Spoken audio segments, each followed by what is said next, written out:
Oho, ehionshi ehekuni yodin, bemi ni mokokwe. Suban papa jio shishi, kejio mino, kebohuno, yeshiamli. Good Conduct, Great Life is brought to you by Indomie. Tastes great.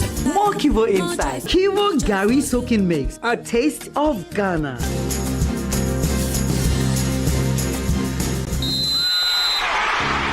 Corporate Ghana, are you ready? The biggest gathering of Corporate Ghana is back. It's time for the Joy Sports Invitational 2026, where competition meets networking, fun meets fitness, and champions are made. Battle it out in football. Take your shot in the thrilling CEO penalty shootout. Test your speed in alignment spoon race. Laugh your way through the unisex sack race. Pull together in the tag of peace. Show your accuracy in the female penalty shootout. Flex your strength in the arm wrestling and enjoy many more exciting activities. Join us on Saturday, 29th August 2026 at the University of Ghana Stadium. We kick off the day with a high-energy aerobic session from 6 a.m. So come early, warm up, and get ready for an unforgettable day. Ready to register? Call or WhatsApp Sleving on 0242-376445. The Joy Sports Invitational Tournament 2026 is proudly sponsored by Toyota, Superior Quality, Minerals Commission, the regulator of the mining industry in Ghana. Ayuda, Ghana's #1 services app, Abako, Services Bibri, Latex Foam, your partner for life, Copia Leasing, Renting and Maintenance Services, Virtual Security Africa, Complete Security Solutions. Joy Sports Invitational 2026. Let's compete, connect, and celebrate the true spirit of Corporate Ghana.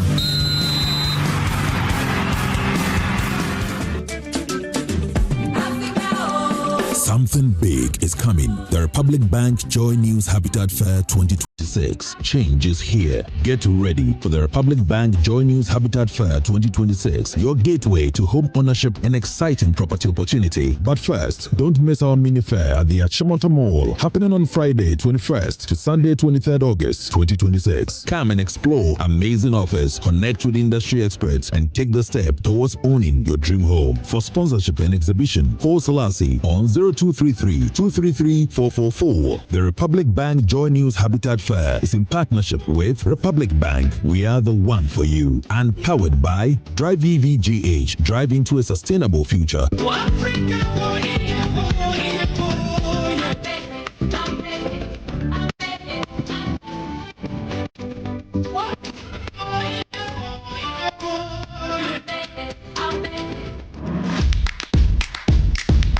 Pressure is on, the clock is ticking, and everything is riding on one dish. Season 5 brings you tougher challenges, sharper judges, and the most fearless young chefs Ghana has ever seen before.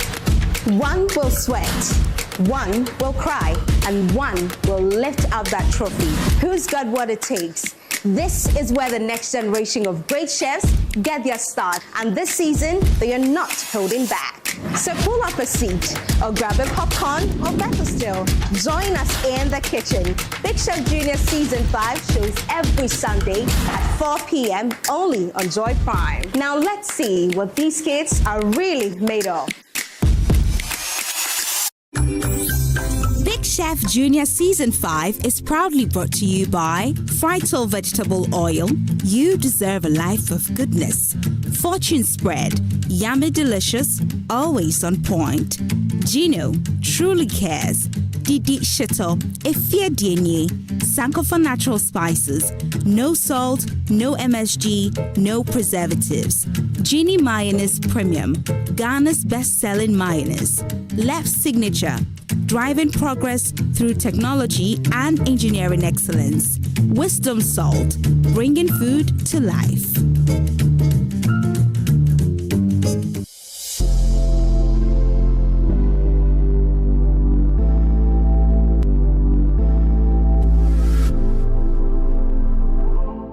Presenting the ultimate bragging rights in Football School. It's that time of the year on the academic calendar. The National Science and Maths Quiz is back and bigger than ever. The nation's brightest minds, the sharpest reflexes, and the question that changes everything. For the first time, over 170 schools enter the arena. More schools, more rivalries. Only one school will lift the trophy and claim the bragging rights of Ghana's champion of science and maths. Who has what it takes? Catch the contest on Joy News, Joy Prime, Joy FM, and across all our digital platforms. Date 20th August to 10th September 2026. The 2026 National Science and Maths Quiz is produced by Prime Time Limited and sponsored by the Ghana Education Service with support from Goyle PLC, Prudential Life Insurance Ghana, Pay Money Transfer, Truster AI, GTP, Bell Beverages, Didi Jollof, Spin City Laundromat. The broadcast on Joy News is sponsored by Vitamilk and Chartered Institute of Management Accountants. Broadcast partners: Fruitelli, Excellence Publications and Stationery, Didi Shito, Nataraj, Virtual Security Africa, Left Signature Limited, Syntex Tank, Doormaster, New Crystal Hospital, Palm University College, Ayuda, Prospectus Ghana Limited, Family Health University, and Mist Water.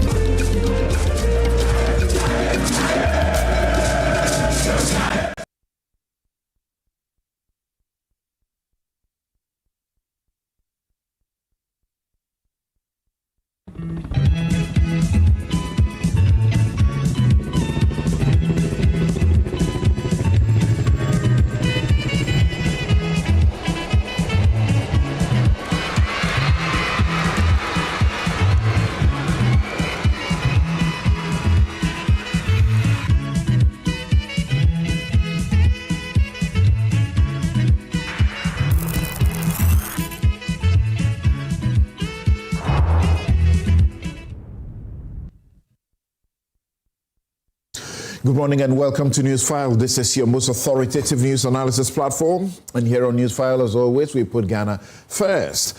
This morning, the very significant matters of national interest are what we are looking at for you. The nationwide blackouts. They are becoming recurring. 1, 2. What exactly is happening? Is that a crisis that is being hidden? We will interrogate that. The Goldbod'S. Is it responsible for the loss the IMF speaks of 1.7 billion US dollars, 22 billion Ghana cedis?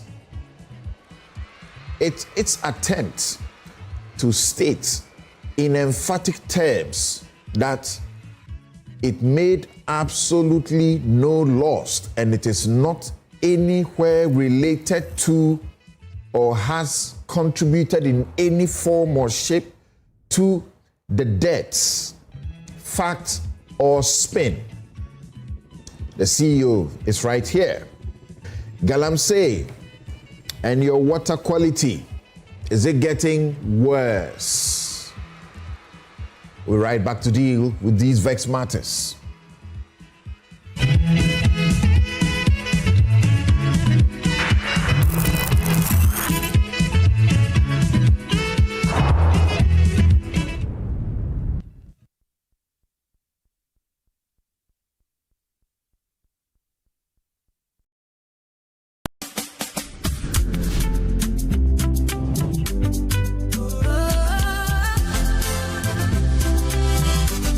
From the heart of Africa we stand,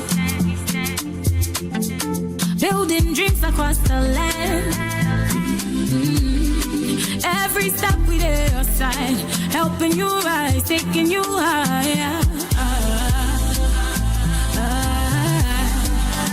Strong as a group, close as a partner. Bank of Africa lifting you higher. African Bank with global reach.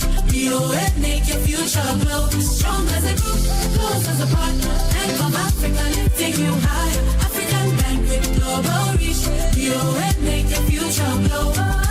BOA, we go there for you night and day.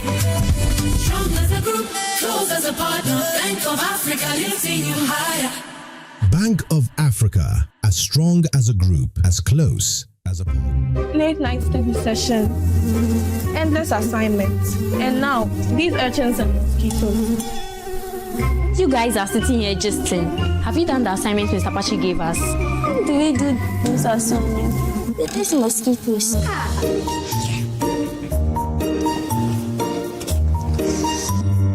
Let me quickly upload this and deal with these mosquitoes.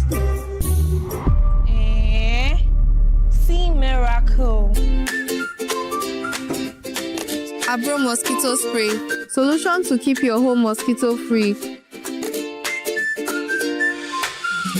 Mom, this is what I call a good night's sleep. Oh yes, baby. With Abra Mosquito Spray, you get to sleep comfortably and wake up refreshed. Marketed and distributed by Kosharish Ghana Limited, number 5 Sprintex Road, Accra, Ghana. Please call 0243-690-066. Abra Mosquito Spray.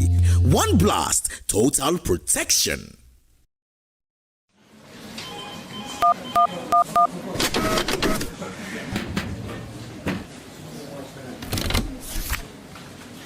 Why? What's wrong?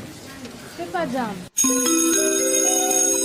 Introducing Ghana's leading pay-as-you-copy photocopier leasing company. Lease an A4, A3, heavy-duty or production machine and pay for only the copies made or design your own payment plan. Simple and tietia. That's not all. Incredibly, toners, repairs, maintenance, follow-me printing, centralized tracking all come free of charge. Remember, financial prudence is the name of the game. Folks, forget about the expensive gimmicks and be smart. Join the hundreds of satisfied clients across all the 16 regions and every sector of the economy and save over 60% of your printing costs. Visit us at www.valexlease.com or call 0244-644048. Be prudent and lease a copier. Terms and conditions apply. Valex Lease is a wholly owned Ghanaian company. Valex Lease, affordable document management solutions.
Something big is coming. The Republic Bank Joy News Habitat Fair 2026. Change is here. Get ready for the Republic Bank Joy News Habitat Fair 2026, your gateway to home ownership and exciting property opportunity. But first, don't miss our mini fair at the Achimota Mall, happening on Friday 21st to Sunday 23rd August 2026. Come and explore amazing offers, connect with industry experts, and take the step towards owning your dream home. For sponsorship and exhibition, call Galamsey on 0233-233-444. The Republic Bank Joy News Habitat Fair is in partnership with Republic Bank. We are the one for you. And powered by Drive EVGH. Drive into a sustainable future.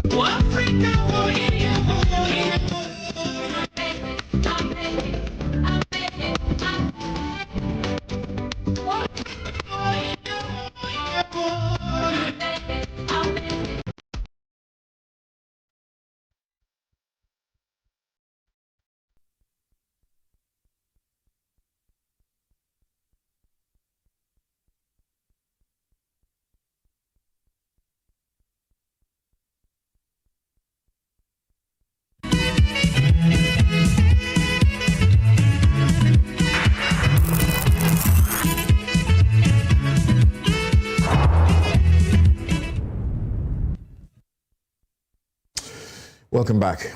As I wait my guests to get ready, let me attempt to bring you my take. Immediately they start to come in, I'll stop and then direct you to read my write-up for this particular take on my Joy Online.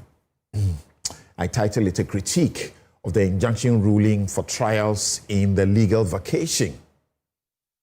So the Supreme Court ruling delivered yesterday by His Lordship Gabriel Scott Puamang JSC, sitting as a single justice in the injunction application against the Chief Justice's 2 vacation courts with warrants in July, offers a fascinating window into public law jurisprudence. The court's analysis correctly highlights the importance of public interest, discretion, and the constitutional mandate under Article 19(1) for expeditious trials. Trials ought to be within a reasonable time. However, when examining through the lens of courtroom mechanics and the settled conventions of the bar, 2 critical observations at pages 9 and 10 of the ruling reveal a stark disconnect between theoretical legal principles and the practical realities of litigation practice.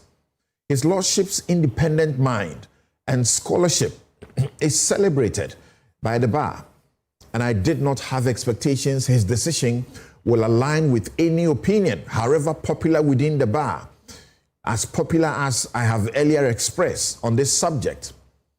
In fact, the other title I intended to give for this article was a critique of the ruling in terms of judicial discretion, operational realities, and the myth of voluntary vacation. The myth of voluntary vacation. Number 1, he says that the lawyers are independent service providers. That assumption doesn't work.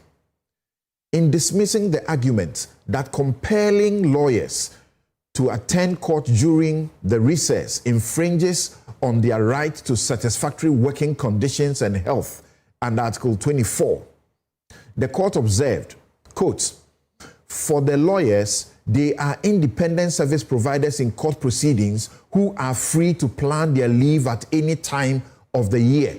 Being independent service providers, the responsibility for ensuring compliance with Article 24 is in the hands of individual lawyers," end quote. While it is legally accurate that a private legal practitioner is an independent contractor rather than a salaried employee governed by statutory labor leave, well, this is actually the case for some lawyers, though. Suggesting that a trial lawyer has the freedom to simply, quote, "plan their leave at any time of the year" overlooks the judicial docket function. During the 10-month legal term, litigation lawyers do not possess the luxury. We have no option at all.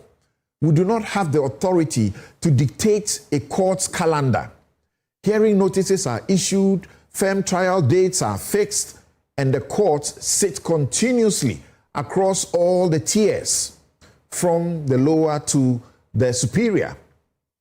A lawyer cannot, I repeat, a lawyer cannot unilaterally freeze a court's dockets in March, in May, or in November to proceed on personal leave. It's just impossible. The lawyer cannot decide any time that they are taking their leave within the 10 months when the courts are in active session. So the statutory long vacation under Order 79 Rule 4 of CI 47 exists precisely because it provides the only predictable institutional window during which the superior courts naturally pause. They are on vacation. This structural law allows practitioners to take necessary rest. We attend local and international bar conferences and restructure firm operations without placing our clients and their cases in jeopardy. So treating counsel or the lawyers as if they operate in a flexible open market where they can, at will, they have the option to pause court proceedings at will, does not fully reflect the non-negotiable nature of court schedules during the term time. One important thing, His Lordship, the court, acknowledge the fact, quote unquote fact, it's a fact, undisputable. No practicing lawyer no lawyer in active practice, they don't even have to be in active practice, will dispute this fact unless they are on a propaganda that has no principles. The courts acknowledge the fact that legal vacations or lawyers are not compelled to do trials during legal vacations, and yet it ignored that it is a compulsion.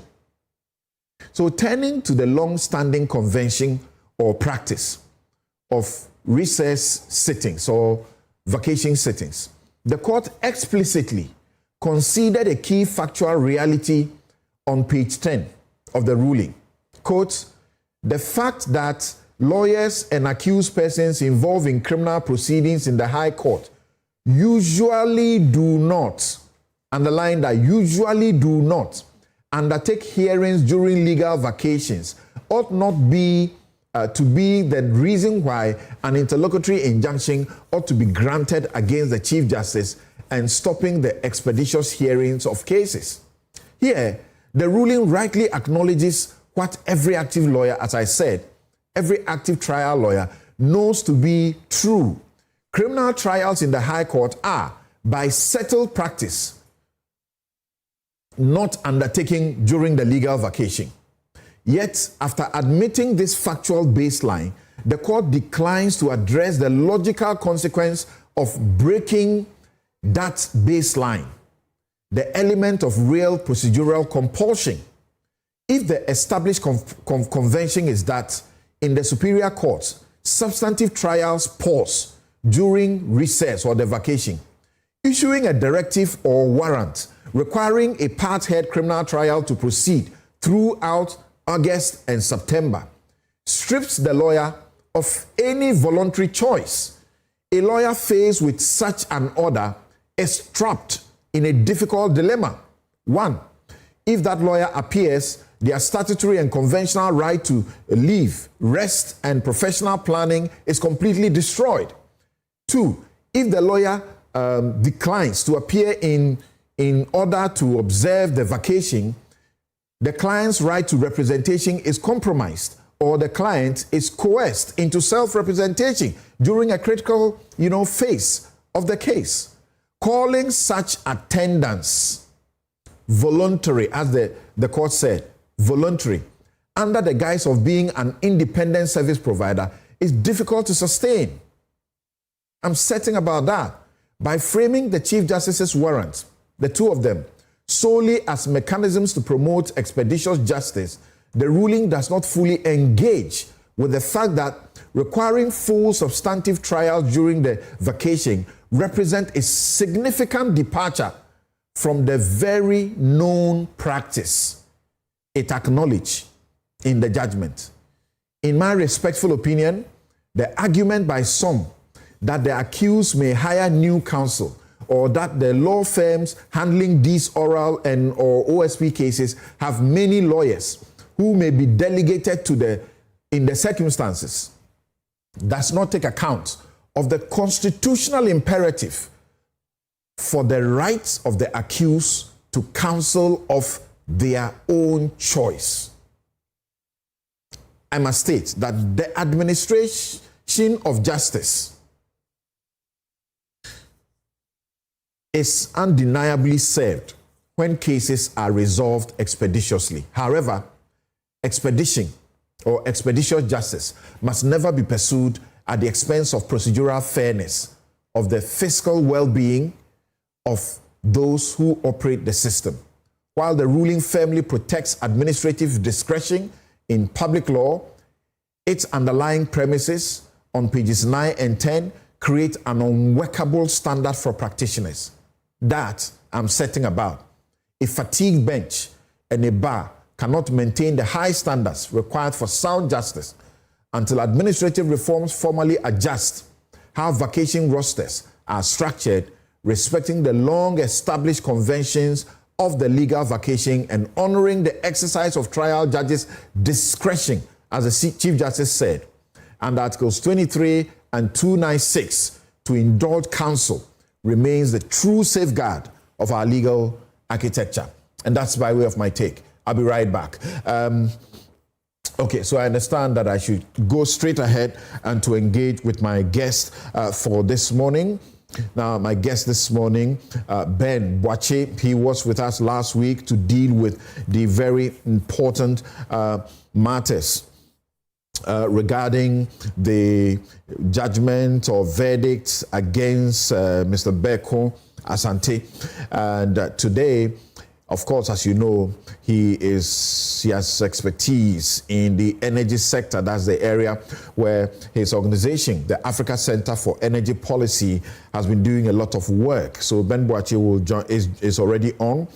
Senor Jose, convener of the One Ghana Movement, Finance and Economic Policy Analyst, is also supposed to join us. Kofi Bentil should be here. Atai Isa should also be here. Andre Japamesa is here in the building. Sami Jamfi is also around. So, Ben, this, blackout nationwide, 2 times in short intervals. Is there a hidden crisis we are not being told about? What is happening? Thanks, Samson, and good morning to the team and everyone listening or watching. Yes, I mean, it's quite disturbing to have this number of trips in a short period of time. That is also not to acknowledge that trips don't happen in electricity system. Even in the advanced world, you have some of these trips. But I think what is becoming alarming is the frequency that these trips are happening. We do understand that there's a major problem in Akosombo that Greco and the team are trying to fix to be able to increase protection so that when some fault happens, we don't have a nationwide trip. But beyond that also are some system problems that we need to pay attention to. We have a blend of 161 network and 330 kV line network. What that means is that you have a very high voltage lines connecting with medium voltage, if you like, or high voltage but smaller lines in the network. So when you have generations plants giving so much load on the 330 kV line and the 330 kV line fails, the possibility of transferring all that load onto the 161 becomes really high, and that also could trip the entire system. So I don't know, I'm sure some work is being done. The minister had indicated that they're going to look into it. We need to really find an immediate solution for making sure that we can isolate some generation plants quickly when the 330 kV line trips, because it becomes difficult for the 161 to carry all the load when that happens.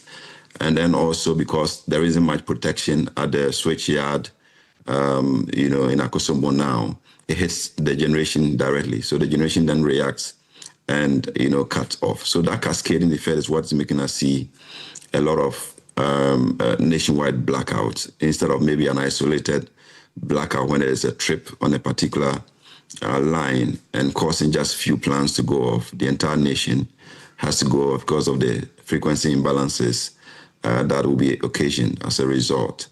So we need to do some immediate isolation of the issues, look at the least cost contingencies that have to happen to make sure that we can really isolate some generation when the mega lines trip and to avoid some of these nationwide blackouts.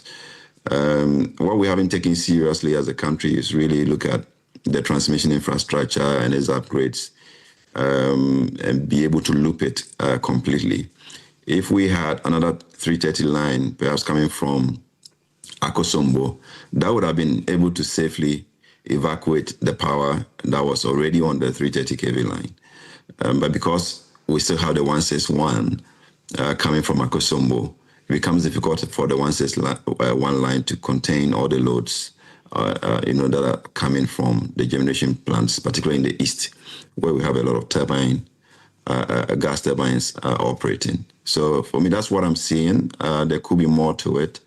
There could be more to it, and we need to really get to the bottom of it.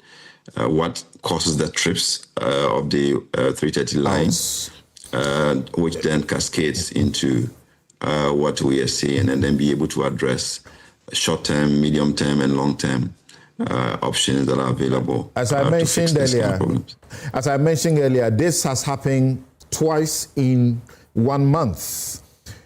You seem to suggest that we should take the minister for his word when he says that this is just a temporary phase and this will be done with shortly. I mean, as far as I understand what is going on in Akosombo, the total blackout could be fixed if they do the switchyard there, but it wouldn't stop any line from tripping. So the investigations will have to be at different levels. What is causing the trips?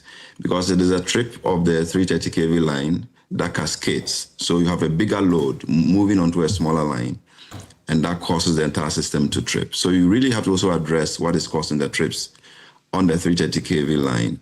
Because even if you fix Akosombo, that prevents a total collapse. But some parts will also collapse if there are consistent trips. So we need to really isolate the issues, be able to address the issues that are causing the trips and address them. There could be some minor ones, some could be major, some could be some ground faults, earthing systems. If they do that audit, they should be able to isolate the causes and be able to address them. Even with the 161 line, if the 330 does not trip, you're not going to have the 161 also tripping. So we have to go down to the bottom of the issue, address, how these trips happen, and perhaps do some investment to be able to isolate some few plants immediately there is those disturbances so that it doesn't cascade to the entire network to cause a nationwide. We live in a governance culture where we appear to be very accommodating of leadership when it comes to holding them accountable for the things they must do. Since the development in Akosombo, it's been how long? And we're still being told we should bear with the government, this will be fixed. Yeah, I think it's been almost 2 months or so. Yeah, imagine the cost to homes and industries that get affected by these nationwide blackouts. That I agree is disturbing, but constructing a switchyard also takes time. From where I sit, that complete burnt situation shouldn't have happened. There was some lapses that made that happen. But once it happened, it will certainly take time to bring in a new switchyard. That I understand is being done.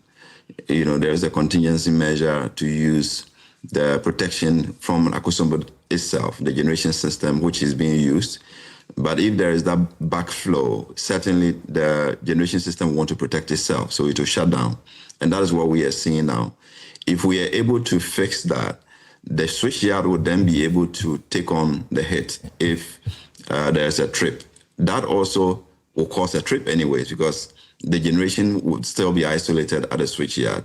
So we need to be able to fix the smaller issues that are actually causing the trips and begin to look at the lines that we need to replace or need to upgrade, whether we will need to upgrade the entire pylons, or there are some of the pylons that can take the conductors and be able to quickly deploy them. Those can be done by reviewing the infrastructure already in place to be able to see what level of investment will be required to retool the transmission lines to make it much more robust. All right. To prevent some of these recurrent Ben, hold on. Blackouts. Hold on for me, and I come to Ejapamesa. Ejapamesa, you were in this ministry. Do we take the Minister for Energy and Green Transition's word, Dr. John Jinapor? He says that he's sure that by next month we will switch back to the original plan and we will have a much more resilient power supply situation, even though Ben has a bit of some concern around the approach. Well, let me say good morning to our cherished viewers. And I've observed something very interesting, very, very interesting, that the NDC is very patient and accommodating when the power goes off. In fact, they don't blame anybody or run around shouting doomsaw or anything like that. But the NPP and its members, who not long ago were requiring the same accommodation of government when this happens are very impatient. But you haven't even heard me speak. I'm telling you an observation. I've been there, so I know. And it's interesting that you reference NDC now being tolerant. You should reference the minister, who, especially when we're in government, he had the benefit of having been a deputy minister for power prior to us coming into government. So he knew the issues. But he was almost always the first to go on radio and TV to do propaganda. Now he's in the seat. And the reality is hitting him. It's all a question of resources. I mean, Ben has aptly stated the issues. Okay, we have extremely old transmission infrastructure. Governments over the years have tried to replace some of them. It's not complete. There's still a lot of work that has to be done. I'm not so sure whether the switch yard that got bent on 29 June thereabout itself had seen any replacement since it was installed. Okay, and we need to be informed as to whether indeed and in fact that switch yard or control room had seen some rehabilitation right from the very beginning when this thing was put in place. Okay, and so yes, I am, because of the fact that I've been there before, I'm not going to play the politics game, because you never know. Tomorrow, I may be back there, and these issues, to the extent that we're unable to find the resources to invest in the transmission infrastructure to carry our power from point A to B, will still persist. I will give him the benefits of the doubt. He's indicated to the people of Ghana that hopefully by next month, we'll see some improvement in the power situation. I hope that the requisite investment is being put in there. Where they're going to get the resources from is not indicated. I'm not sure whether Greco itself can finance this on its balance sheet. And so that clarity ought to be provided. I've heard the deputy ranking member of the Energy Committee make a call for the minister to brief the Energy Committee extensively on the issues and what it is that they are doing to resolve it. Is that necessary? Or, yeah, it may be. He will have the platform to provide some better particulars that would inform the conversation, as far as I'm concerned. So, by all means, Parliament and the Energy Committee provide You oversight. mentioned that it boils down to money. If it came to Parliament and told you that what I need really is money, we know the debts that ECG has to, the energy sector has to contend with. Parliament, are you going to say, outside of the budget, you're going to give him some money or something to fix problems? It's the government that has to prioritize. You recall we had this conversation before.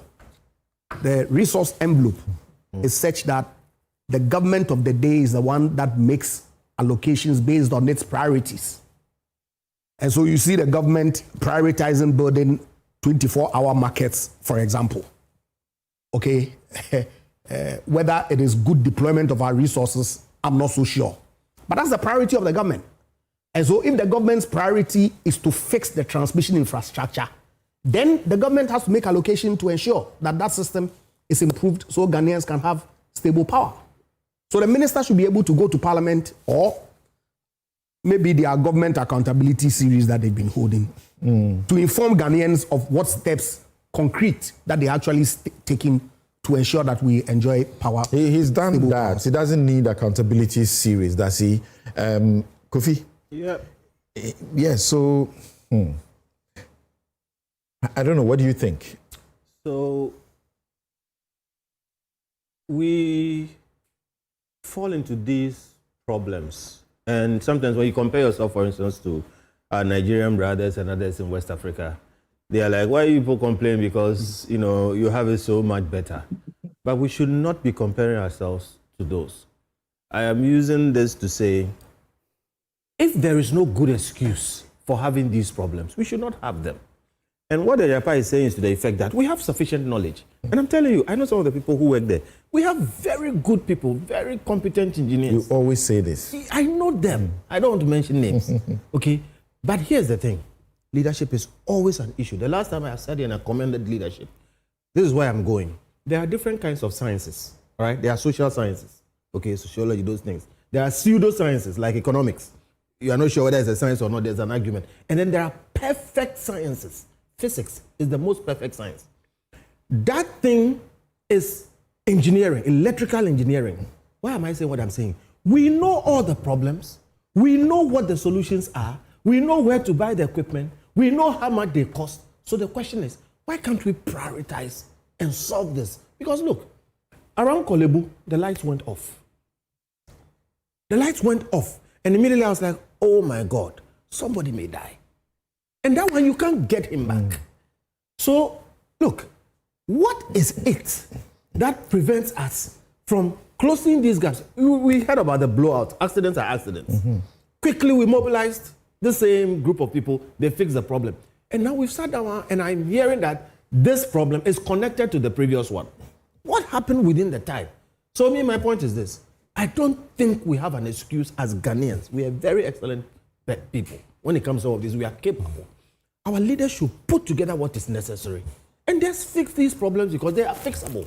Physics is a perfect science. Electrical engineering is physics. If you know your mathematics, if you know what you are doing, you know what equipment to buy, whatever it is, let's put the money in. And Ejapa is right. I worry about how we are prioritizing expenditure in this economy right now. And the example I was going to give is what he gave. You are breaking down markets to build markets. All right? And there's significant investment going there. Okay? We are spending a lot of money setting up 24 hours. That thing seriously doesn't make sense. Can you imagine? 24-hour economy. We are building breaking markets to build 24-hour markets. You know? The markets will bring the 24-hour. The last time I heard, when we have existing markets that don't operate 24 hours. The last time I heard, pulled down schools. They were Yoni Kolendi's alma mater was pulled down. Other places, banks are crying. They're being pulled down. Okay. So my point is, I think we can find the resources if we prioritize this thing well and solve it. Ataisa, MP for Sagnorigo and member the Ghana Airport Company Limited Board, Finance and Trade Committees of Parliament. The guy who's been giving a lot of people work to do these days. What do you say? All right. So good morning to you, Samson, and to my senior colleagues here, and to your viewing public. I think that accountability is good, like you talked about leadership. And let me commend the ADG Minister. You rightly said it, the approach he has adopted.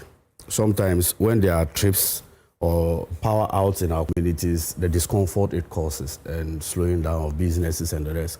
So always quick to give information to the Ghanaian public, sometimes in the way of giving hope back to the people. So to that end, we are an emerging market that is now trying to usher ourselves into a new phase of economic revolution. So some of these things are expected. We can't have it 100%. Like you rightly said, you have been there before, and we have always known the investments that are required. Look, this document I have from the World Bank, we stated that ECG, GridCo... When I saw that, I thought it was the critical pages of the IMF report. No. They were of the view that, and in fact, this has also been agreed upon by ASEP, and I'm sure when you go back to him, he will confirm. We require about $200 million annually to invest in the power sector. So because the legacy debt payment or deferred capital investment, we've been deferring, like he's saying that prioritize. But you have a revenue envelope that has other critical needs. We are collecting the money too. Yeah. So that is, so apart from the delayed capital investment, the World Bank also postulated that if you do the right investment, the revenue or the financing gap, that is the revenue and the recoveries, is also a problem. So yes, we are paying or we are investing, but when we invest the money and we are unable to collect all the money, it creates a deficit. And look at what the ASEP, for example, has said that GridCo revenue under recoveries constrain investment in critical transmission infrastructure. So what it means is that when you invest the right amount of money into the sector and you have difficulties in recovering those monies, then you create a deficit. In fact, if you look at the transmission losses of GridCo alone, and to your viewers, look at the table. It tells you the level of shortfalls that we have been getting, though it's on the decline from 2022. But the point I'm trying to say is that we always invest so much money in making sure that we improve the sector, but transmission losses and under recovery in terms of financing gap always provide difficulties in the sector. But we have to also commend the minister and the finance ministry, because if you look at the quantum of money that have been pumped into the energy sector through retiring some of the legacy debts, is mind-boggling. In 1 year, over $1.43 billion. And also restoration of the IMF $500 million that was set aside in the past. You come to one conclusion that some effort are being done. And the minister was very honest to say that, yes, he acknowledged the problem, but if you look at the June 29th incident, it required not an immediate solution. You cannot restore power infrastructure overnight. From June 29th to this time, they have started working on something. And he has given us a timeline that by September, we will see some temporary relief. But even after the September, like he indicated, we should still expect some, once a while, we'll get some of these things until the permanent solution is done. Okay. So I am comforted by the words of the minister.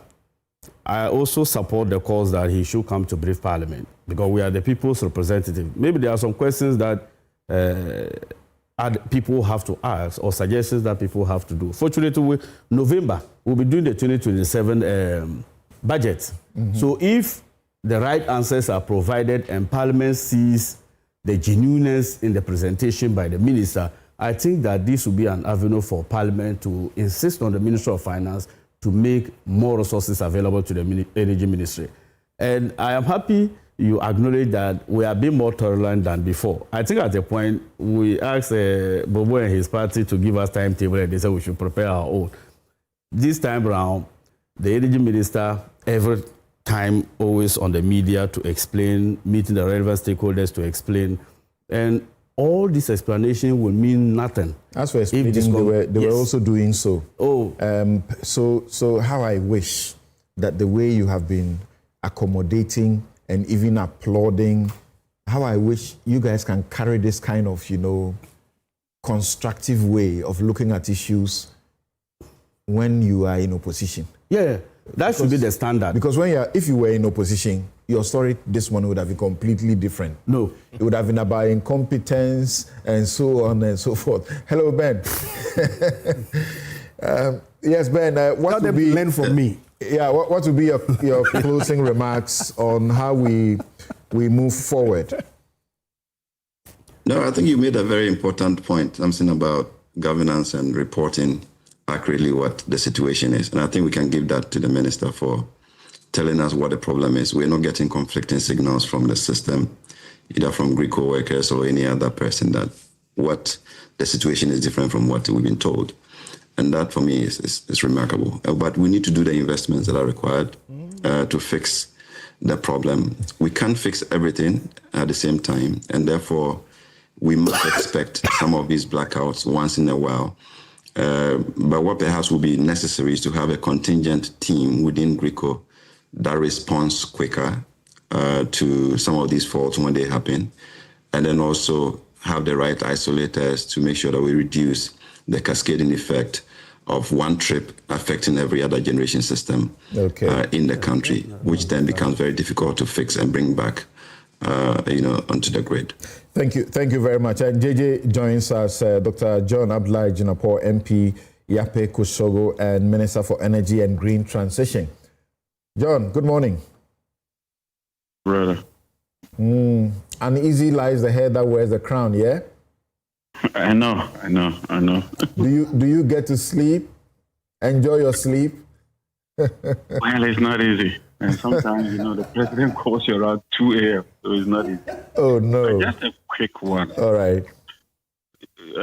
Ordinarily, we shouldn't have blackouts more than 2 in a year. And Ejepa or other colleagues there would confirm. But we have a peculiar situation we are dealing with. You recall the fire incident at Akosombo. When I visited them, we had two options.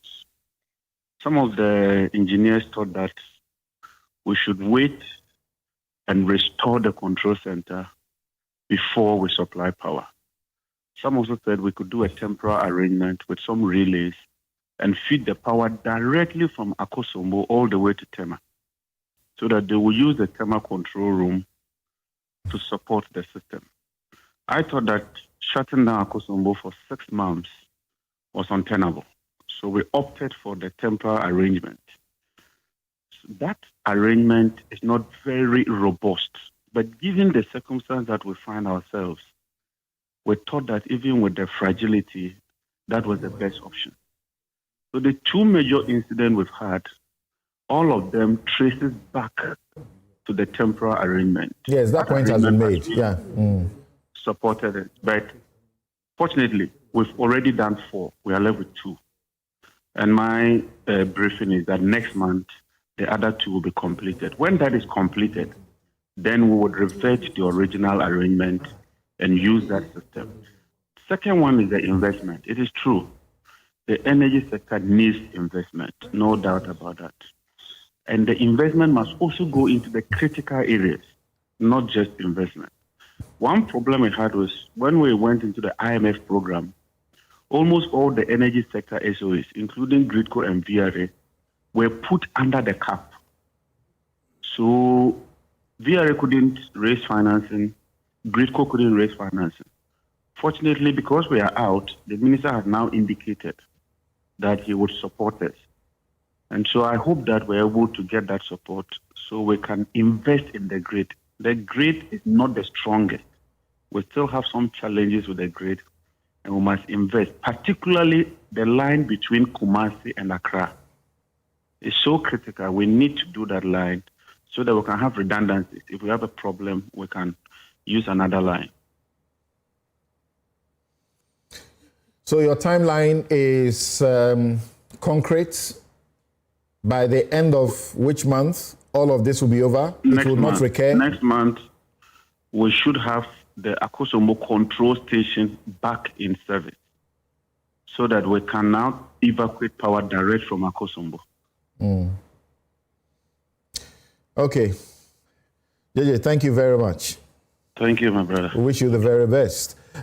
So that's Dr. John Abdullahi Jinapor, who is Minister for Energy and Green Transition, helping us to situate the issues a lot better. The national power system experienced a major fault on the Akosombo Volta transmission line. That's what Gridco had informed us, and that the fault triggered automatic tripping of the Akosombo generating unit, and some thermal generating plants also tripped, leading to what we encountered on Thursday at 4:30 a.m. Right. In a month, we have seen 2 of such blackouts. We will take a break and return. Sami Gentfi, CEO of the Goldbod'S, will have to answer some questions as to whether or not they are responsible for the 22 billion Ghana cedis loss reported by the IMF, or they are completely not connected at all. But before he comes, because we are going to be talking about gold issues, Galamsey, and water matters, this man here has been churning out some documentation and information about the Adamus situation, and has been very unhappy. I'm talking about Imani. They have been very unhappy about what Adamus had to face. And somehow it looks like their crusade has received some good attention from government. So yesterday, the government's spokesperson to the president and Minister for Government Communications issued a statement. Adamus Resources Limited gets reprieve from government. And the statement says the Ministry of Lands and Natural Resources, Minerals Commission, and Adamus Resources Limited have been asked by government to present a 12-month roadmap for turning the mine around. The roadmap will include a six-member management team formed between Adamus and government to supervise the turnaround of the mine. The membership of the committee will include 3 members from the Adamus side and 3 members from the government side. The agreement followed a meeting at the presidency aimed at resolving the dispute between the two parties to salvage what is one of a few operating indigenous large-scale mines. The roadmap will include a plan for settling liabilities by Adamus to Ghana Revenue Authority, Minerals Income Investment Fund, financial institutions, and suppliers. The roadmap will also include exploring means to inject fresh capital by inviting additional partners to take up equity in the mining operation. The two sides are expected to present the roadmap to the president in 2 weeks. Well, once in a while, you have news like this, which is refreshing. See, my generation, we grew up to see factories in Ghana making cars, making televisions, Pioneer Tobacco, and we grew up to see industrial titans. We grew up to see Sanyo. We grew up to see so many things, especially the private persons, Sian and Co. But in our lifetime, we saw our own governments take them, rip them up, and destroy all of them. And at a point, you have to name the government. Governments. Name them. Oh, mostly the military governments, especially, from the NDC culture. But that's not the point. The point is our own. And by the way, let me make the point. They were supported by our people. There were people on the street saying, let the blood flow.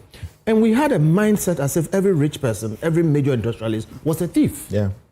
I'm saying this because some people don't remember those things. Now, we lived in an epoch where we couldn't find any serious Ghanaian major industrialists.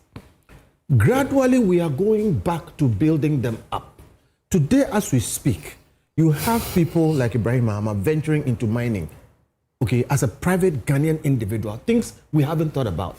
Then you have people like Angela List, who has been there for over 10 years, has done a good job, and then she gets a problem like this. Why am I saying all that I'm saying? See, we will be judged by what we leave behind, not the excuses we give.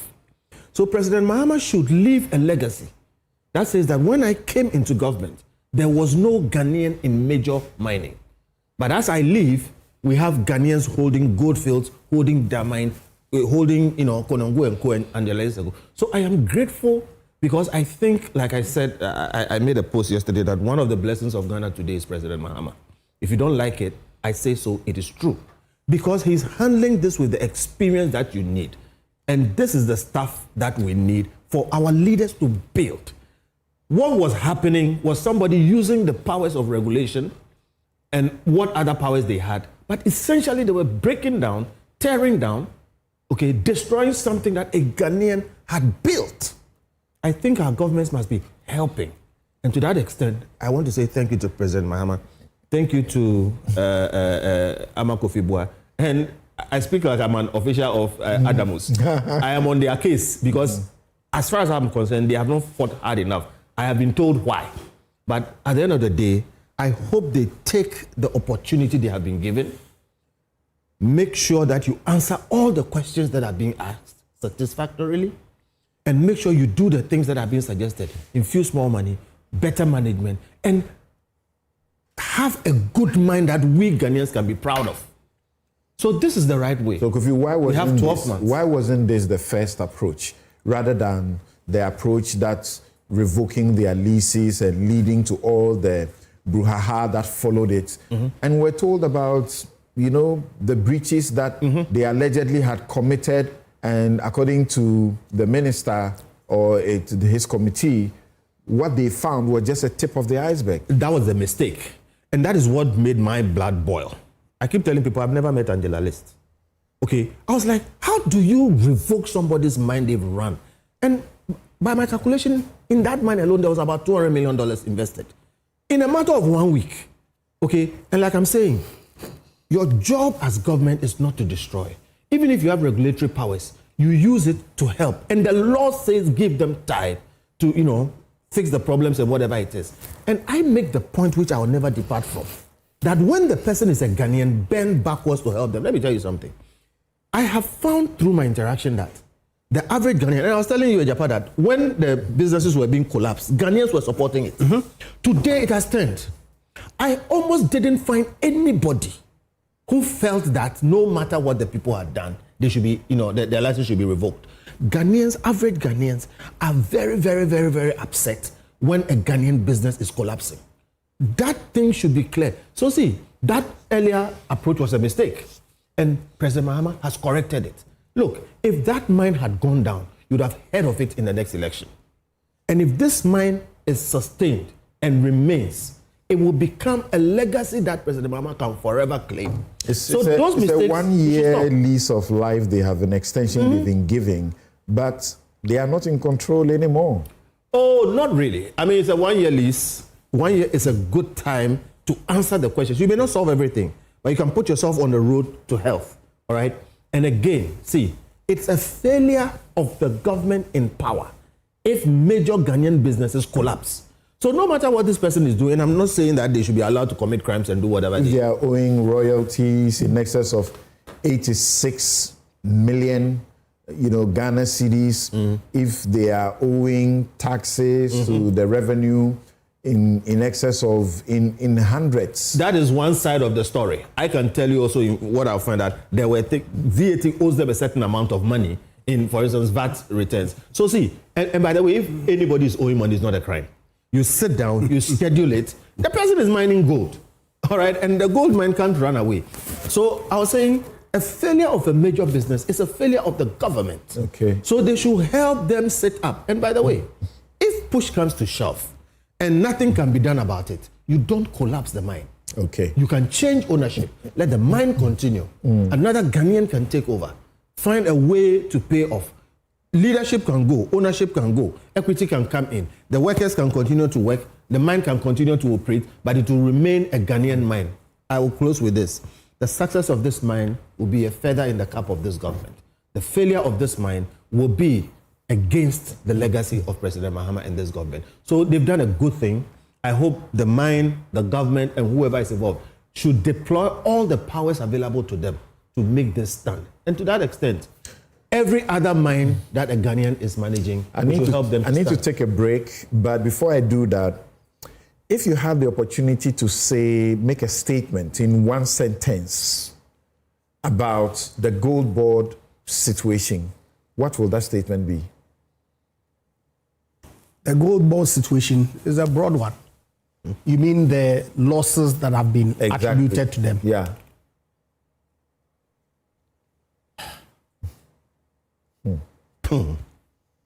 Let's come back. What would you say?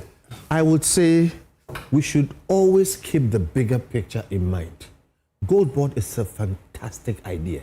It doesn't make sense that we're a gold mining country and we are mired in these losses and all the kinds of. So Goldbod'S is a fantastic idea. Whatever happens, we must keep it.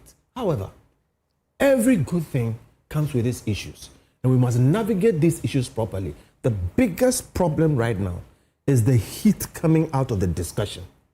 And I'll tell you why we have the heat. What I need from you before I take the break is to ask you the question, the claim or the controversy that it is responsible or partly responsible for the loss reported by IMF of 22 billion Ghana cedis.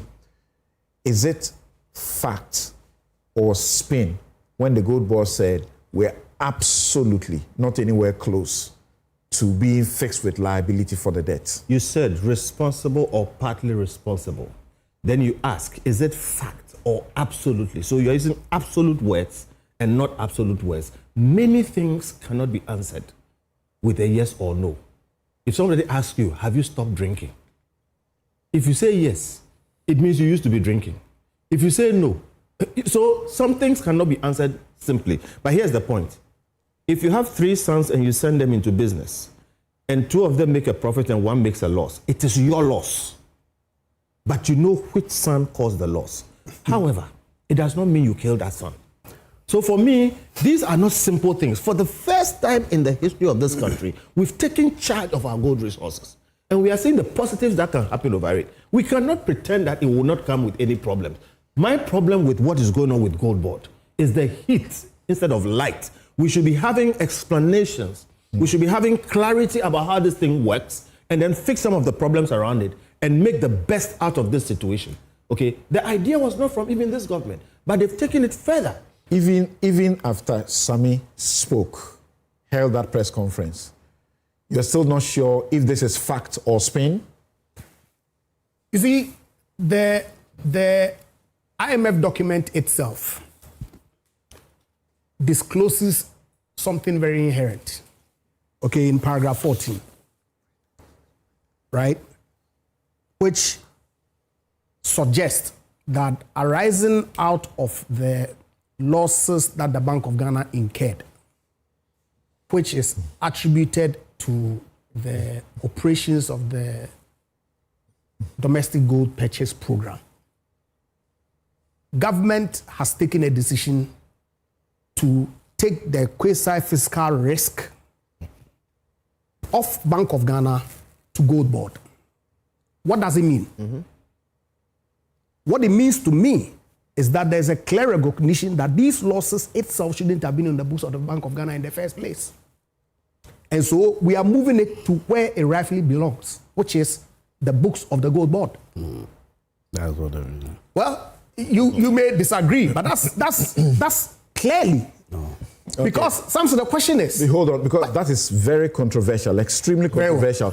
Even look closely under what the IMF statement actually says. No problem. What you said is very controversial. Let's come back. Yes, in a minute. So we will have substantive time for, isn't it? So I'm going to talk about this. I'm reserving my comment at the right time, but I'll say that what we are being put to discuss is a spin, misreading of documentations, and lack of understanding. That's what I will say. Goldbod is not responsible in any way. In any way. And I'll just juxtapose it in a second. Look, LBCs at Cocoa Board buy cocoa from farmers, and they are paid margins of 12% of the cocoa value price. At no time have we ever asked that Cocoa Board should put the fees paid to LBCs for buying the cocoa as losses on the book of Cocoa Board. That's what I'll say. We'll be right back. Just don't go anywhere. Sami Jamfi is here.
Now let me share my wildlife experience with you at Safari Valley Eco Park.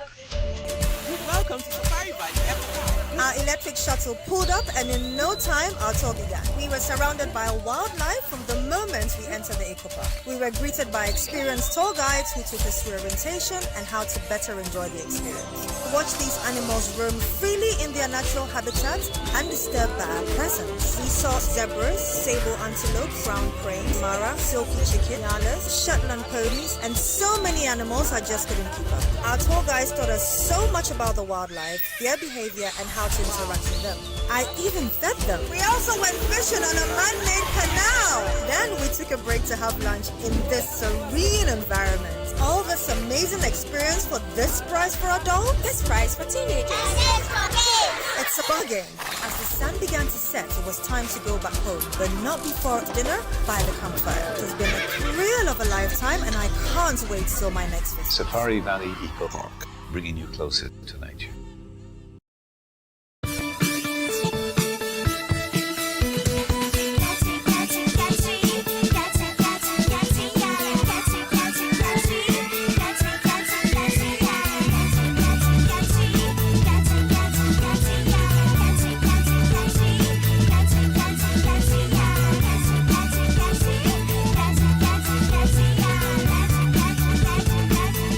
Day by Day exists in lotion, cream, soap, and more. Day by Day has 4 fragrance range. Upgrade your print game with Konica Minolta, proudly powered by SkySat Technologies. From all-in-one machines that print, scan, and copy to professional systems and heavy-duty production machines, we deliver unmatched performance. Right now, SkySat has an unbeatable offer. 1 entire year of free servicing on all Konica Minolta machines. That's 12 months of expert maintenance for new and existing customers. Visit our new VIP print center at Pegasus Place, Airport Residential Area for a live demonstration. Call us on 050-164-5180 or 0302-798-829. Again, it's 050-164-5180 or 0302-798-829. SkySat Technologies. Performance that delivers every time. The end.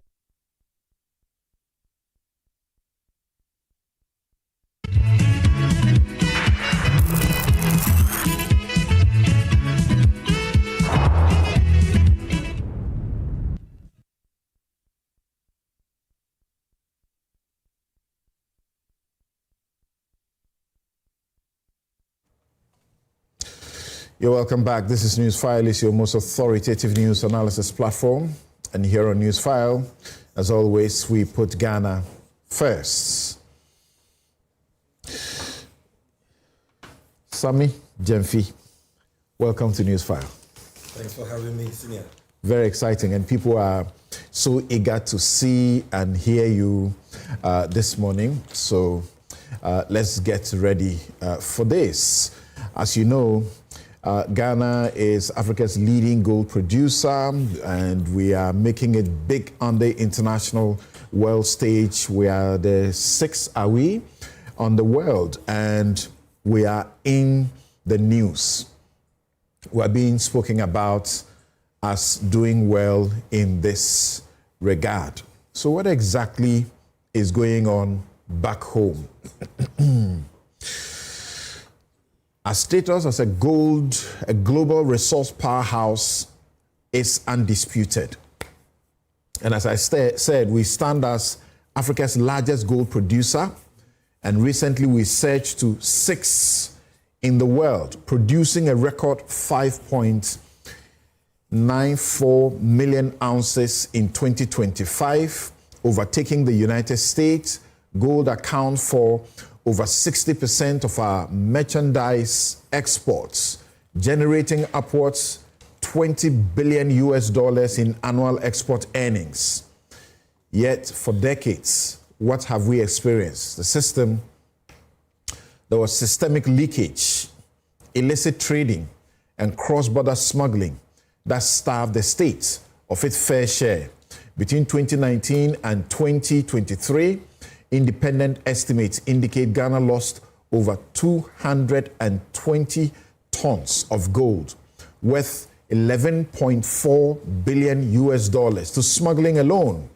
The landscape began to shift dramatically following major policy reforms in 2020. In 2023, nearly 50% of artisanal gold went unrecorded. By 2025, with formalization and the operational rollout of the Ghana Gold Board Official artisanal and small-scale mining export expanded to over 103 tons, capturing billions previously lost to parallel markets and helping propel national reserves past $13 billion while stabilizing the cedi.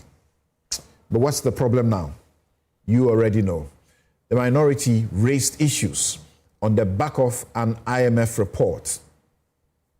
First, here Afenyo Marking at a press conference. Of last year, negative 6.7% of GDP. Our central bank is technically bankrupt, therefore. And the single biggest driver of that collapse in the 2025 was gold operations, Goldbod. Goldbod'S own domain, 22 billion cedis.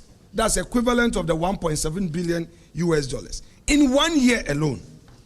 Therefore, ladies and gentlemen, let's call it what it is.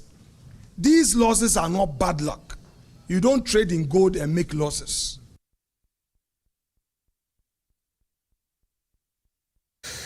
That's the minority leader, Osahin Afenyo Marking. Then he went into the studios with KSM for an interview. Listen to him again. Wafa, IMF report no essay Goldbod Aboka 22 billion cedis. That is 1.7 billion US. In this IMF report, no, he said you no more kotna Washington actual report abagana. They are not giving directive to government. There be. Enam enkitawns dia yanyo mudino. They always come and do review of yaya activities. Intino yaya books mu report yaya de momo. On maybe some questions say, oh, so gold for a reserve say yina mo yano. Et saying then a maye mukoto gold in saying muton saying and for so ben aba. Based on a buying books and a report no so muye we are omodema buying sa buying. This is a draft report. Mpacho mun shem se bibi nina enko ya mo mun chemu na yeso yenti ya wase. This is the final reporter aban ajiatum. And on matro letter ma aban say omun take certain steps be emfensia no. Wo for dia mi bi sane say ban saying how does government explain the IMF finance said the losses amounting to $1.7 billion, equivalent of 22 billion, no, and yet.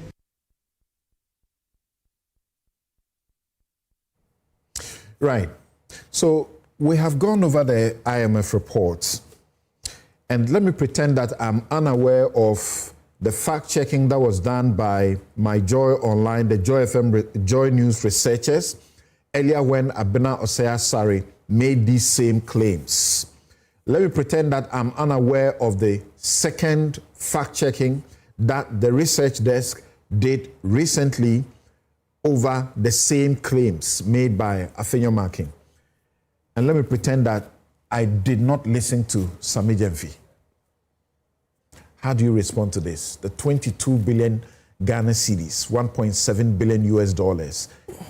He says the IMF report says your outfit is responsible. All right. Thank you very much, Samson, and a very good morning to your cherished viewers and the panelists in the studio.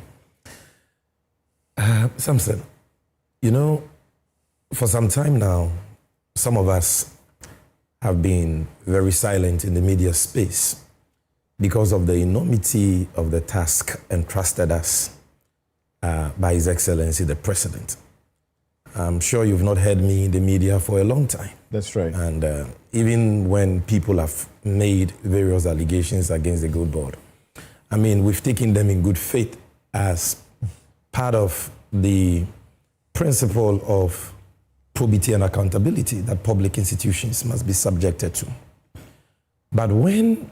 And I'll confirm that even where unverified malicious allegations have been made against you and you have threatened to sue. I've had the opportunity to intervene and your lawyers have spoken to you and you have stayed back. Exactly. Okay. Exactly.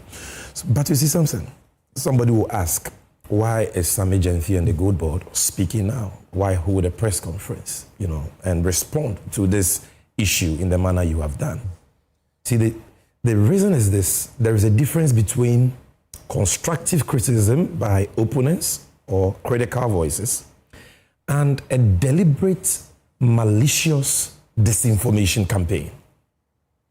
A deliberate smear campaign, not grounded on facts or issues, but intended to denigrate personalities and institutions and demonize them in the eyes of right-thinking members of society. And that is why we've had to respond to this matter the way we have done.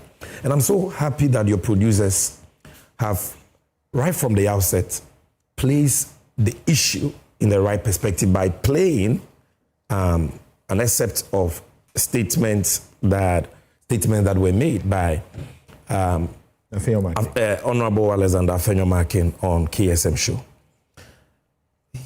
In that clip, you hear him make a categorical statement that the IMF has come out with a report, and in that report, the IMF says Goldbod's Aboka $1.7 billion.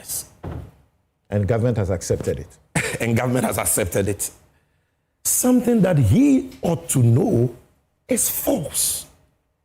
And I'm so happy that multimedia, particularly your research team, have decided not to be neutral in this contest between truth and lie. Because most often than not, the media decides to be neutral and allow politicians to debate endlessly issues that are easily verifiable. And that is why I was so happy when you came out with that first fact check on Abransare on that $214 million loss that she claimed had been put out by the BOG and later contradicted by a figure put out by the IMF. And that is why I was so happy when you also came out with your own verdict, fact check verdict, that it claimed by Afenyo-Markin that the IMF has said that the Goldbod's has made a loss of $1.7 billion is false and misleading.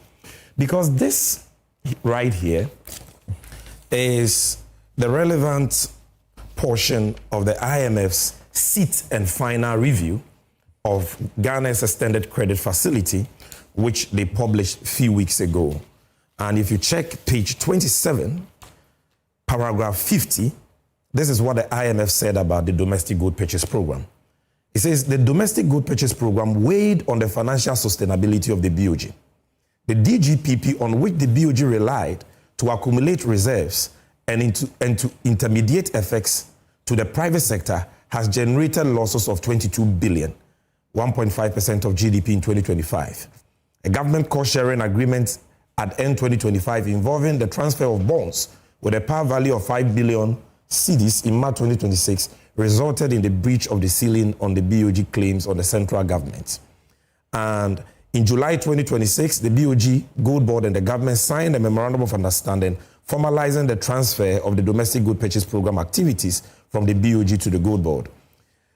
And it goes on and on. Nowhere do they say in this report that the Goldbod's has incurred a loss of $1.7 billion. And if you look at significance, yeah, that is actually a different report. That one is a special report they did on selected issues. That's right. And if you look at page 10, paragraph 13, we are projecting that for all of you to follow as well. What they said is DGPP operations have generated significant losses for the BOG. Losses in 2024 when there was no Goldbod's and Sammy Gyamfi was sitting somewhere in opposition. Losses in 2024 were equivalent to almost $400 million, 0.5% of GDP. 1/3 of which were related to gold for oil, that is G4O. In 2025, the significant scaling up of the domestic gold purchase operations led to losses of over $1.7 billion, almost entirely related to the gold for reserves Dory purchases. This amounted to a loss of 17% of the value of gold sold, by the BOJ, and I'll come to that operative word, sold. Okay? So, and later on I'll read other portions of it. So you will see clearly that they say that this is a loss under domestic gold purchase program incurred by the Bank of Ghana and not the Gold Board. Now, something to appreciate the dishonesty, okay, of the proponents of this false narrative, particularly Afenyo Market. You need to go back to what their earlier position on this matter was. In fact, in the last 3 months, the Gold Board has been a victim of this disinformation campaign right from the hallowed grounds of Parliament. Because anytime Afenyo Market has stood to speak on any matter, whether or not it has to do with the Gold Board, he always finds a way of bringing in the Gold Board and stating that Gold Board has made losses. And it was for that reason that at that press conference, to put this matter to rest, we adduced our annual report and financial statements for the year ended 31st December 2025, prepared and published by the Auditor General of Ghana. And this is your copy, I will leave it with you. And Samson, when you check page 16 of that report, you will see that the Gold Board did not make a loss in 2025. I've read that. But the Gold Board made a surplus or profit, to the understanding of the ordinary Ghanaian, of 5.4 billion cedis. The Gold Board, from its own operations, generated non-tax revenue of 970.7 million cedis from 307.7 million in 2024. And despite tripling revenue from 307 million to 970 million, we rather reduce our expenditure from 129.6 million to 109.5 million. And this is despite the fact that the Gold Board had more than twice the staff strength of the PMMC. We still kept expenditure lower because of fiscal prudence. And in this entire audit done by the Auditor General, not a single adverse audit finding was made against us. No breach of the Public Procurement Law or Public Financial Management Act or any law. And yet you have somebody, a minority leader, who is a lawyer and ought to know better, consistently say, the ECOS will Gold Board me anymore. Gold Board is a scandal in waiting. Procurement breaches. When we brought out the findings of the Auditor General, he spoke to City News and said, oh, the Auditor General was not told the whole truth. Gold Board did not give the Auditor General a full picture of his finances. So Samson, today I will show you what the Auditor General said on page 10 of this report. These are the words of the Auditor General.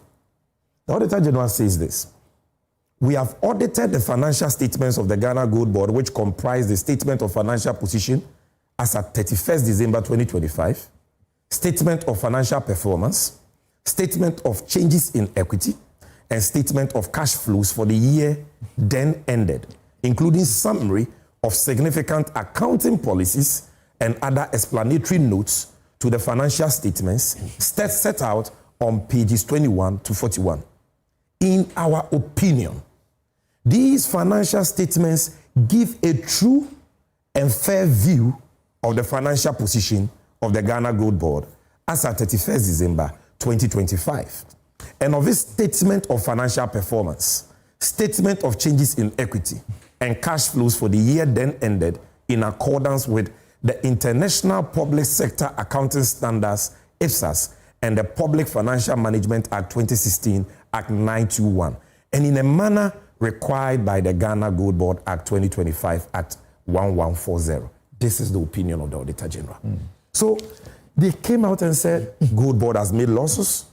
The Auditor General says nothing of that nature has happened, and Gold Board has so far demonstrated frugality, fiscal prudence. You see everything here. Then they change that line of attack and they say, oh, the IMF has said the Gold Board has made a loss. And as I've read to you from the two publications of the IMF, and if you don't believe me, at least believe Joy News Research Desk, they have confirmed that the IMF has never said that the Gold Board has made a loss. Now, when we talk about the revenue we made in 2025, for which reason we perform so well financially? A lot of people. If you don't mind, first of all, what's the source of your operating revenue? Good. Thank you so much. So, Goldbod'S, like any other SOE, is allowed to raise funds in accordance with law. And if you look at the Ghana Goldbod'S Act Section 18, the funds of the Goldbod'S may come from funds allocated to it in the budget approved by Parliament, or funds raised by the Goldbod'S from the financial markets, or funds raised by the Goldbod'S through borrowing, or funds accruing to the Goldbod'S from its fees and charges. And if you look at what constitutes fees of the Goldbod'S, number one, our license fees. When you apply for an aggregator license, you pay an application fee of 100,000 cedis to the Goldbod'S. And when we approve your application, you pay a license fee of the cedi equivalent of $500,000 to the Goldbod'S. When you apply for our self-financing aggregator license, we charge you cedi equivalent of $1,000. And when we approve it, you pay a license fee of 10,000 cedis. When you apply for our Tier 2 gold buying license, you pay 2,000 cedis. And when we approve it, you pay a license fee of 20,000 cedis. When you apply for our Tier 1 license fee, you pay a fee for the application of 1,000 cedis. And when your application is approved, you pay a license fee of 10,000 cedis. Then the large-scale mining companies, before they will export gold, must bring that gold to us to assay. And because assay costs money, equipment, workers that must be paid, consumables, machines that must be maintained or replaced, large-scale mining companies will have to pay an assay fee of $90 per every sample we assay. And sometimes for one consignment, they are a lot, because from every bar, you must bring a sample. Okay. And we charge $90. Right. And when the large-scale mining companies are smelting their gold, Goldbod'S officers, we call them field inspectors, go to their gold rooms to observe the smelting, to make sure that they are not under declaring purity, quantities, and all that, and cheating the state. And when we visit, we charge them $840 per visit. These are all in the fees and charges approved by Parliament. Right.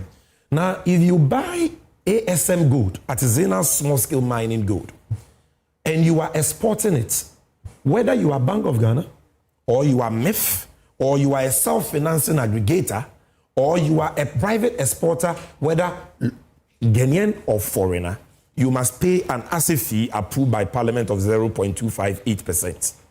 We issue licenses to refineries, and the refineries pay $10,000 as application fee and license fee of cedi equivalent of $50,000. We issue licenses to jewelers and fabricators, and they pay an application fee, category A, 1,000 cedis, category B, 5,000, category C, cedi equivalent of $10,000. The license fee for category C is cedi equivalent of $30,000, category B, $20,000, category A, $10,000. So all these fees put together is what gave us our non-tax revenue of $970 million. Admittedly, because the Bank of Ghana was the sole buyer through its aggregators like PMMC and Red Sapphire, and the ASM gold is bigger in size, if I can put it that way, than the large-scale gold. A lot of our revenue came from the ASM side. But that was the case in 2024 before Goldbod'S, even under the PMMC. That was the case in 2023 when it was private people who were buying the gold. So this is where we got our revenue from. We are not sitting at Goldbod'S just milking like a parasite another institution. Every fee we charge is approved by Parliament for legitimate services rendered, which services cost us money. And all persons who access those services pay those fees. It's just like going to the Registrar General Department to incorporate a company. You pay a fee to the Registrar General's Department. That's right. If you go to DVLA to renew your license, you will pay a fee. Right. It is those institutions are not milking you or causing losses to the state. And these licenses you issue at this time, we're talking about how many of them? Over 1,000. Over 1,000. Over of them. 1,000. Okay. And when Goldbod makes money, that money belongs to the states. So how can Goldbod make legitimate money from the discharge of its statutory duties, which funds are part of the funds of Ghana, and somebody will say that those funds have caused a loss to Ghana? Because Goldbod's money is Ghana's money, and the Minister of Finance can move that money just by giving the controller. That is why we can't open a bank account without approval of the controller. If it's a CD account. And we can't open a dollar account without approval of the Minister of Finance. Our money is the money. At the start of your operations in April 2025, yes, the state had to sort of capitalize you, give you money. Yes. Whose money was that? That is the taxpayers' money. So the state sets up a new agency called Goldbod. When you set up a company in the private sector, the shareholders must capitalize the company. You must give the company equity or debt to capitalize the company. So government says, I set you up to trade gold. I'll give you a one-time revolving seed capital as my equity of 4.5 billion Ghana cedis, which Parliament approved. That's right. But that money was not released to us until the 30th of December 2025, when the year had ended. Okay. And so it's one of the reasons why we were only able to begin the implementation of our statutory mandate in March of 2026. Now, having explained the issue around Goldbod's own financials and demonstrate to you that no loss has been made, and giving you a sneak peek into what constitutes revenue for us, for you to see that it comes from many, many areas, and it is all approved by Parliament. And having demonstrated to you that the IMF has not said we have made any losses, nor blamed us for any loss. Let me tell you something. And the Auditor General gave you a clean bill of health. Clean bill of health. Okay. Let me tell you something that this IMF report discloses, and something that it doesn't disclose, which the media has not seen. Number one is that the first sentence of this paragraph 13 of the IMF's report on selected issues discloses something really serious. It says that the domestic gold purchase program operations have generated significant losses for the BOG. Losses in 2024 were equivalent to almost $400 million. What does this reveal? It reveals that the Bank of Ghana, under the NPP and under the leadership of Philip Addison, concealed, covered up domestic gold purchase program losses for 2024 in the audited financials of the Bank of Ghana. How do you say that? You recall that in December, when the first IMF report disclosing a loss of $240 million came out, I came to the studio. Yeah. And I read to you from my phone losses that domestic gold purchase program had incurred from inception 2021, 2022, 2023, 2024. That's right. The MPP rep on the show, Kabiru, also read from the MPP's audited financials and told you that the figures I am quoting are not in the audited accounts. And so I had to give you my phone and told you to confirm whether that message had not been sent to me by the governor. Do you recall that? That's correct. You also recall that the governor himself went to the Public Accounts Committee, where the chairperson, Abnasari, asked him to confirm whether losses were made under domestic gold purchase program in 2024. When the governor mentioned that a loss of 5-point-something billion was made in 2024, the lady said it is not true, and that the governor should show her which part of the 2024 audited financial statement of the Bank of Ghana discloses that figure. Because that figure is not there. So they were covering up their domestic gold purchase program losses. And that is why Athenio Markin can sit on TV and say, why in the ton gold boka? Forgetting that from 2021 to 2024, they made losses upon losses under domestic gold purchase program. Because the intention was not profit and loss. The policy intention was national economic stability through foreign exchange generation, as I have already explained. You see, so the IMF has actually exposed a cover-up of losses that Ghanaians would have never known occurred in 2024. Now, number two, and I'm happy that in this report, when you read it, the IMF says that a forensic audit is being conducted by the Bank of Ghana into domestic gold purchase program from inception, 2021 to 2025. When they are done, the IMF says the Bank of Ghana will conclude that audit by 2026 third quarter this year. When they are done, we will know all the losses they covered up for 2021, 2022, and 2023 and 2024. Because IMF has only unearthed the 2024 one.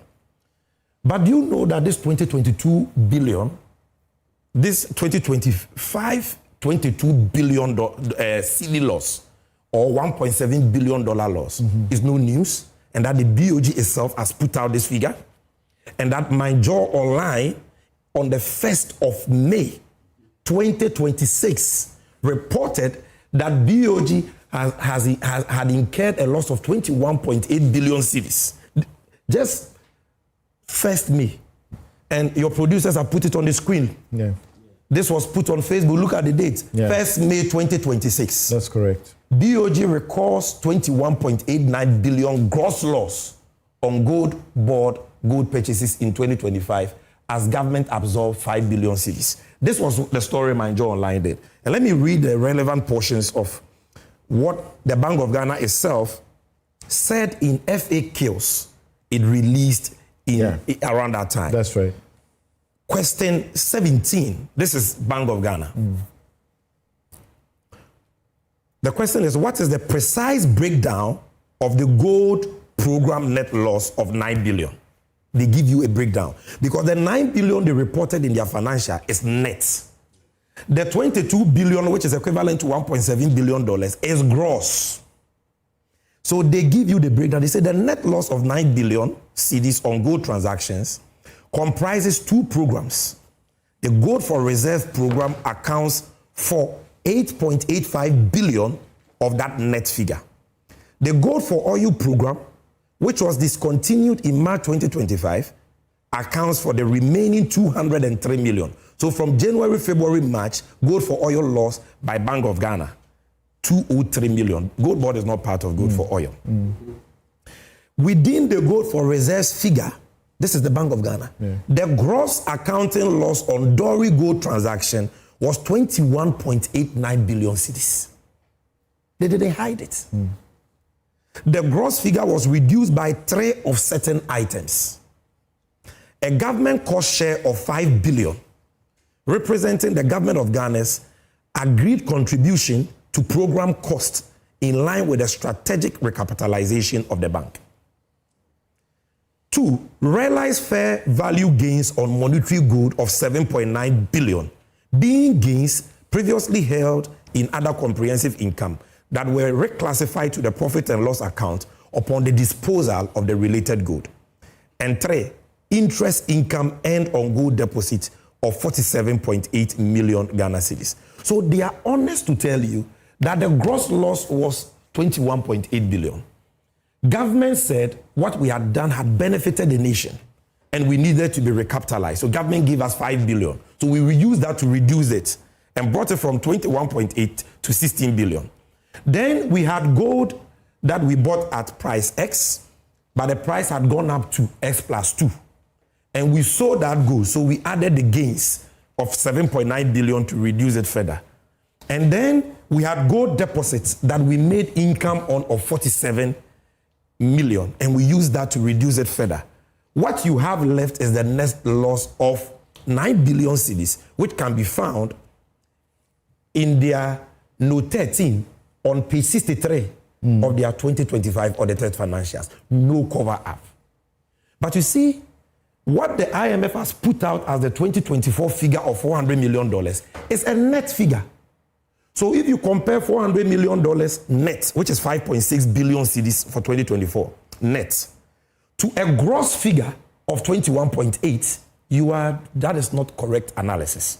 You compare gross to gross. So if Bank of Ghana's loss for 2025 gross is 22 billion, tell us what the 2024 gross was, but you told us the net of 400 million. And that is why the media should follow up with the ongoing forensic audit at BOG, which the IMF says will be concluded by third quarter this year.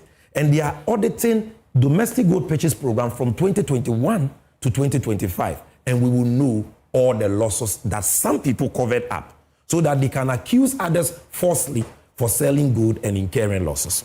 Now, having explained these issues, I have said this, that when you hear the Gold Board explain that it has not made a loss, it is not shifting responsibility or liability to the Bank of Ghana. You see, Samson, why did our parents give us names when we were born? Why are we all not called Kofi? You see, when somebody comes out to say that Samson Ladi's law firm has incurred a loss, when in actual fact, it is Kofi Bentel's law firm that has incurred a loss, will your law firm keep quiet?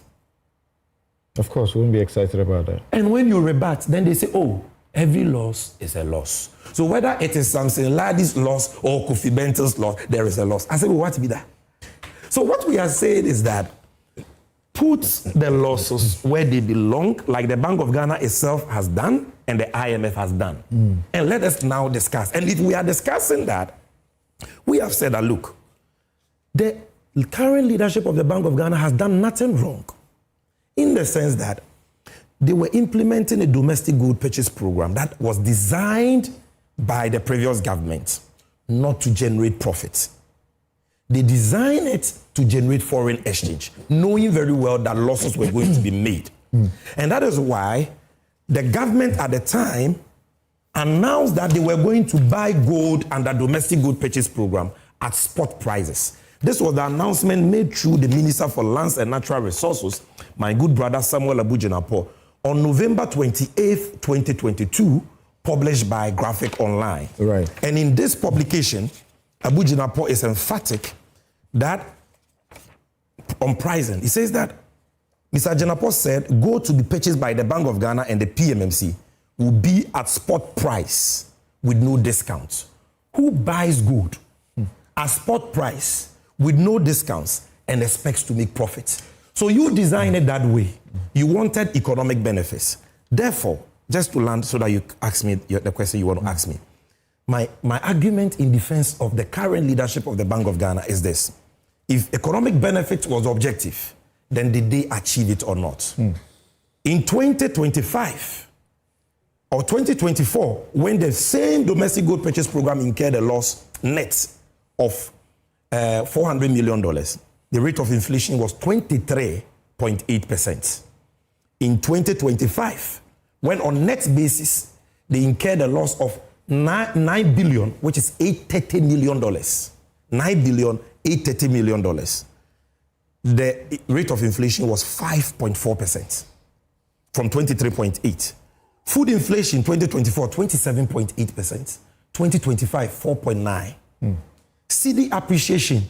The CD depreciated 2024 by 19%. 2025 appreciation of 41%.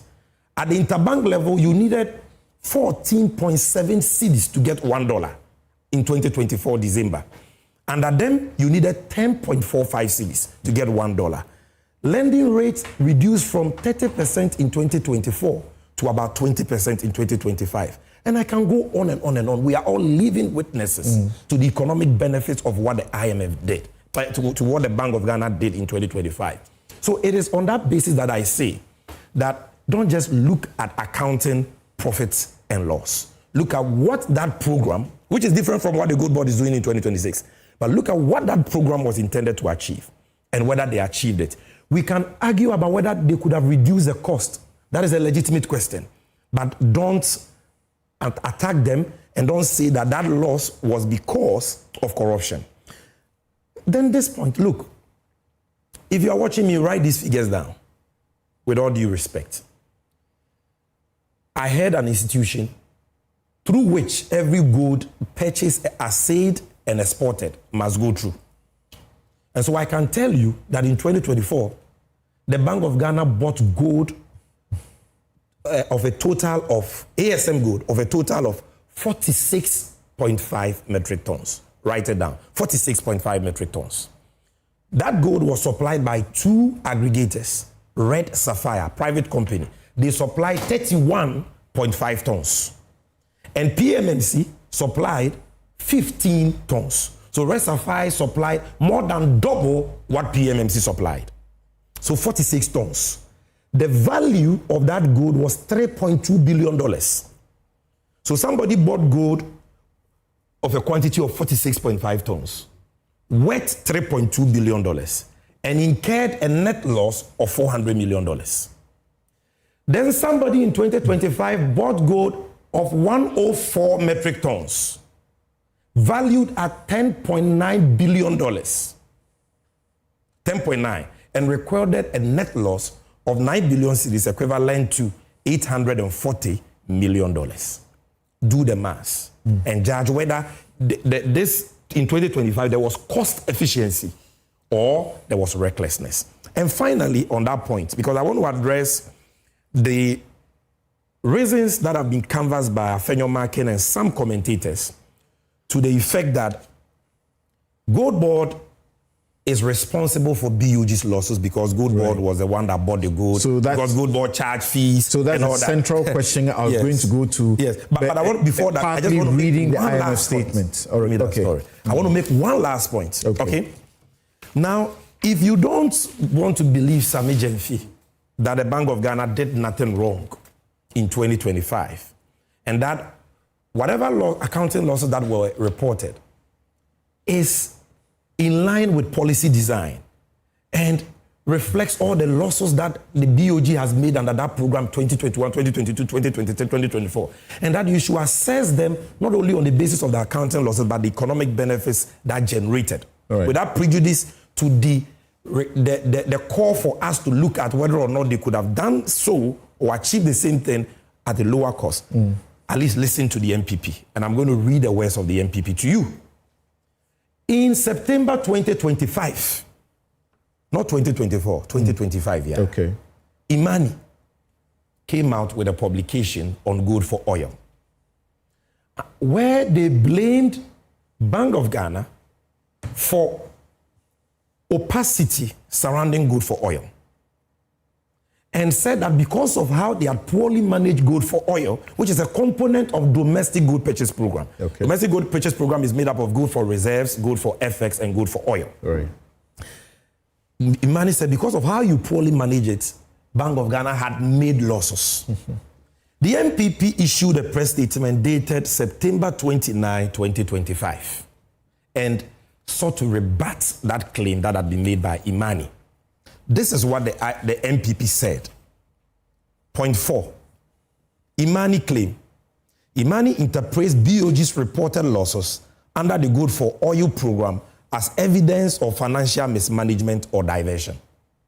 The same thing they are saying here, that Bank of Ghana's domestic gold purchase program loss means that people have mismanaged and Sami Jenfi cannot even meet his bill conditions and all that. MPP says, this is their response to that. Facts. BOG transparently reported, and they are bolding this, forest liquidity support cost. So what today they are calling losses, they call forest liquidity support cost. In other words, cost that Bank of Ghana incurred to make sure that there was forest liquidity dollars. So you see, BOG transparently reported forest liquidity support cost of 1.8 billion cedis in 2024. Up from 317 million cedis in 2023. They called gold for oil losses forest liquidity support cost. These are not diversions of funds, but the cost of stabilizing forest supply to facilitate gold for oil imports. BOG's seed capital of 4.69 billion was fully traceable in its balance sheet and confirmed via RTI disclosures. Losses were published in BOG's audited financial statements and approved by its boss with no evidence of corruption. Then in their conclusion, this is what they say. The Gold for Oil program has been misrepresented by Imani and factually inaccurate laced with speculations. The verifiable facts are no evidence exists of the alleged leakage. Board's financial performance and profitability improved significantly under gold for oil. The program reduced forex pressure, stabilized the CD, and maintained consistent fuel supply. BOG's reported costs, not losses, costs, were transparently disclosed as liquidity support measures, not evidence of corruption. These are the worst of the New Patriotic Party. And today, they have forgotten that they were making all these losses under domestic gold purchase program. And they are saying that it is when Sami Jenfie and the Gold Board came into being in Ghana's gold ecosystem in 2025, that all of a sudden, through our recklessness, Bank of Ghana is making domestic gold purchase program. So as I said, let's go to those. As I said, same paragraph 19, paragraph 13. Yeah. I wanted to approach this discussion from a point of view where I could say that I am not being influenced unduly by either your press conference or Afenyo Marking and the minorities, points that they have made. So I decided to do some exercise. I know, artificial intelligence apps can make errors. They do make errors. They do hallucinate. But it depends on how you instruct. So I use as three of them to try and make a certain statement. This is the result I got when I asked about fixing liability on Goldboard, whether direct or contributory. So I want to read some of the finding I got for you. Fixing liability on Goldboard. The answer I got was no, an emphatic no, using the IMF report and the relevant pages to generate this. It says no. The report does not fix legal, fiduciary, or statutory liability on Goldboard for the $1.7 billion or 17% loss. The text explicitly attributes the accumulated $1.7 billion loss in 2025 to quasi-operations borne directly by the Bank of Ghana. In fact, if you look at the document itself, on the face of it, this is what you find. Borne by the Bank of Ghana through the Domestic Gold Purchase Program, DGP. The primary causes stated are accounting valuation effects. This is also stated there. Service and assay fees paid to Goldboard. That's why I said we'll get there. When you mention we'll go there. Discounts granted to off-takers and exchange rate spreads between Forex Bureau rates and the central bank's reference rate. Goldboard is identified as a recipient of service and assay fees, not as the bearer of the financial loss or the primary legal entity absorbing the balance sheet exposure. But guess what? And this is where your press statement and what is going on, I put a question. And this is artificial intelligence, right? Correct. Fantastic. I used three different. I used three because that's the way I wanted to approach the discussion. Good. So, Goldbod'S fee structure and operational overhead directly contributed to the total loss. This is the conclusion. Directly contributed to the total loss percentage, which dropped from 14.5% in 2025 to 11.4% in 2026 Q1 due to fee cuts.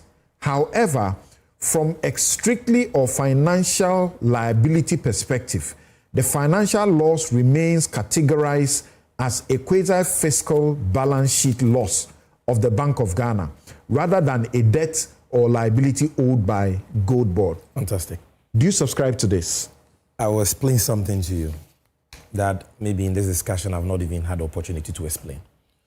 You see, when the IMF tells you that the Bank of Ghana has made this loss, and they tell you how the loss came about from page 13 as I read, that the loss came about, the 1.7 billion loss, as a result of the scaling up of the domestic good purchase program, the expansion of it. Okay. And then they move on to list for you the components of the loss. And then they say discount to off-takers. Correct. Then they say fees paid to Goldboard. Okay? Yeah. And then they talk about the spread between the exchange rates at which gold was bought, Forex Bureau, versus the exchange rate at which BOG accounted for the funds in their books, Bank of Ghana rate, which is lower. They list these three things. They are theoretically not wrong.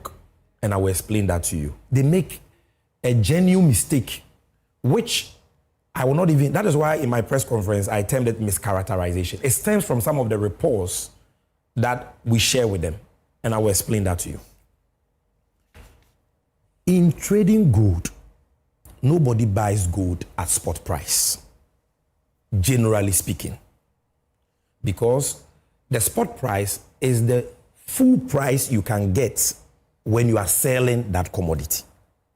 And it is, and so you're trading. So you must buy it at a discount, and then within that discount, cater for your cost. Because the gold that you have bought, you are buying it from a bush. You will transport it. There will be security cost. You must smelt it. Smelting is not free. And when you smelt it in a crucible, some will vaporize out. When you are pouring it to cast your bars, you cannot fetch all the gold from that basin. Okay? So we call that smelting losses. And when you are shipping the gold, you pay the airline freight, you pay insurance, and even the person buying the gold from you will ask for a discount. Therefore, you must buy the gold at a discount so that the discount is able to absorb all these incidental operation costs. Okay. And so that when you sell it at a discount, you don't incur a loss. Okay? But because the Bank of Ghana under the MPP announced a policy that had never been heard of in Ghana in November of 2022. You read that already to us. That because the country was in crisis, they could not have access to the capital market to borrow in dollars. So they needed gold so bad. That gold had become like cocaine. And they didn't have any institution with a monopoly like Goldboard. So Bank of Ghana and its aggregators... You mean monopoly? like monopoly, like Goldboard. So Bank of Ghana had to compete with the Indians, the Chinese, and the private Ghanaians who were buying gold at the time. And another state agency, MEF, who was also buying gold. Then Bank of Ghana says, I will buy the gold at a price that nobody can compete. So Bank of Ghana says, I will buy the gold at spot price. That was a decision taken by the economic management and announced by the Minister for Lands. Spot price. So once they buy the gold at spot price, it means they have given the miner the whole price of gold they can get on the international markets.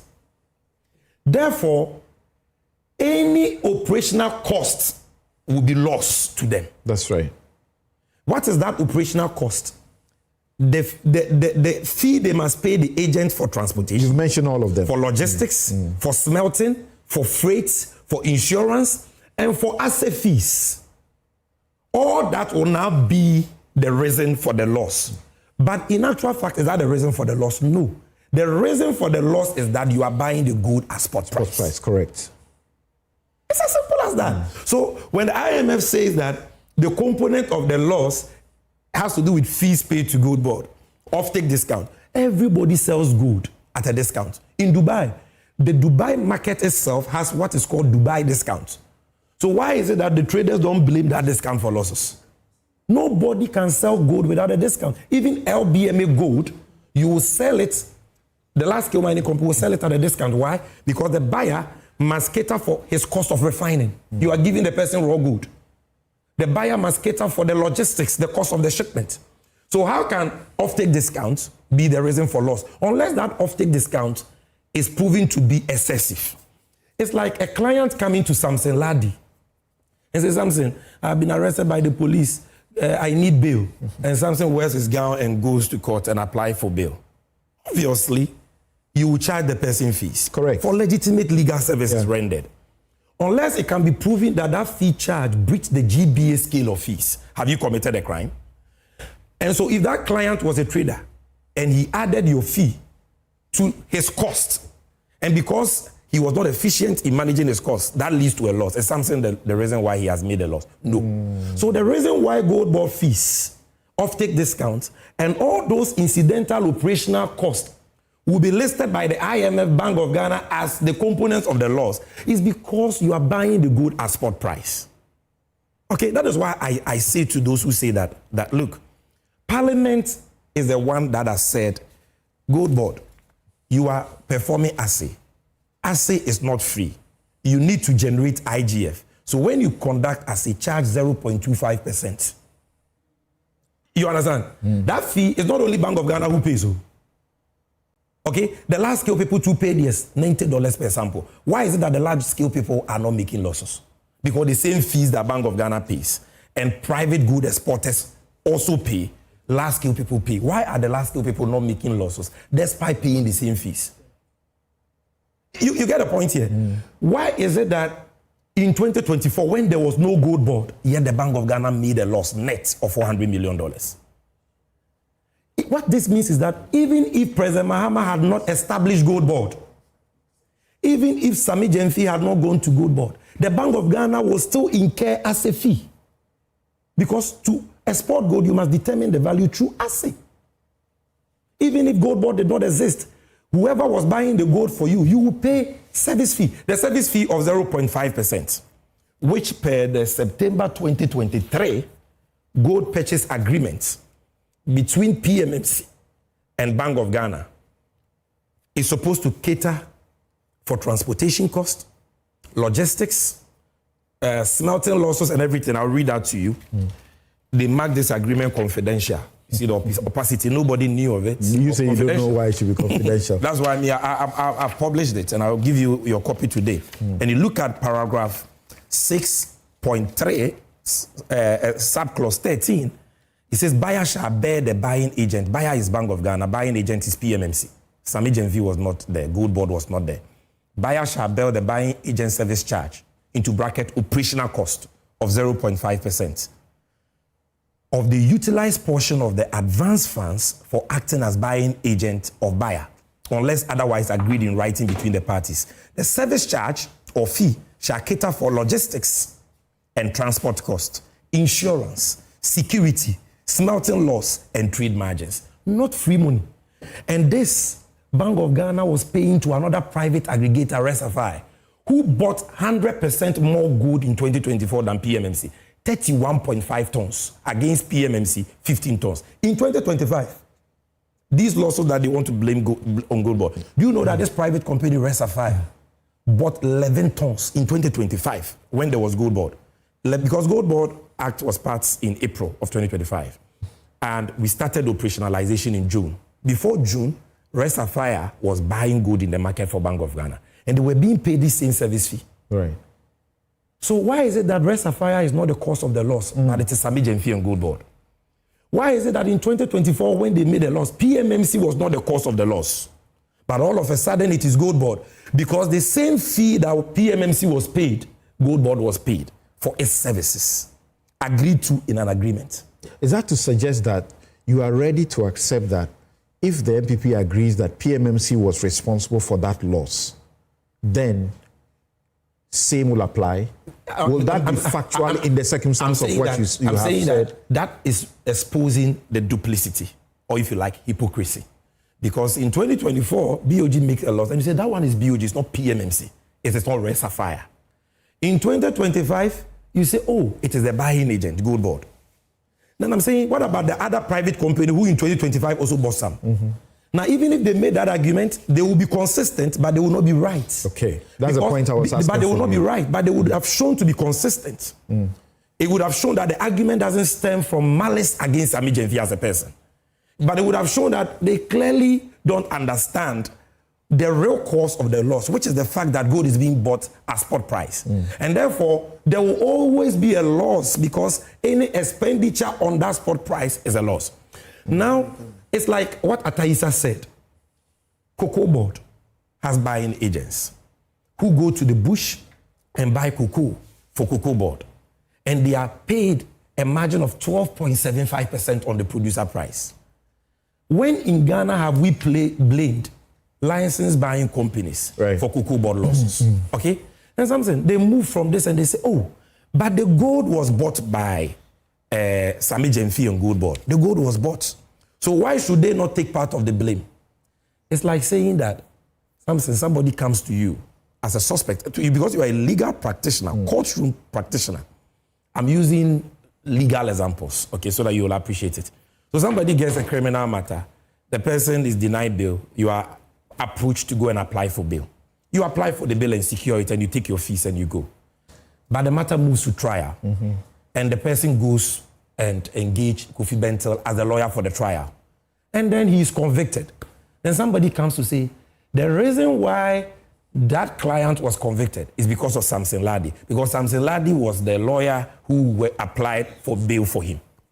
Will you accept that? Your job did what? Ended with the bail application. Someone else was responsible for the trial. So by parity of reasoning, but even that analogy in law may not actually be sound. Yes. Because it may not be the lawyer's fault. It may be that the person's case was simply bad. And lawyers don't always go to court to get you out because sometimes you are actually guilty. Correct, but and they will try to mitigate for you. Assuming that he was convicted as a result of an error by counsel. Assuming.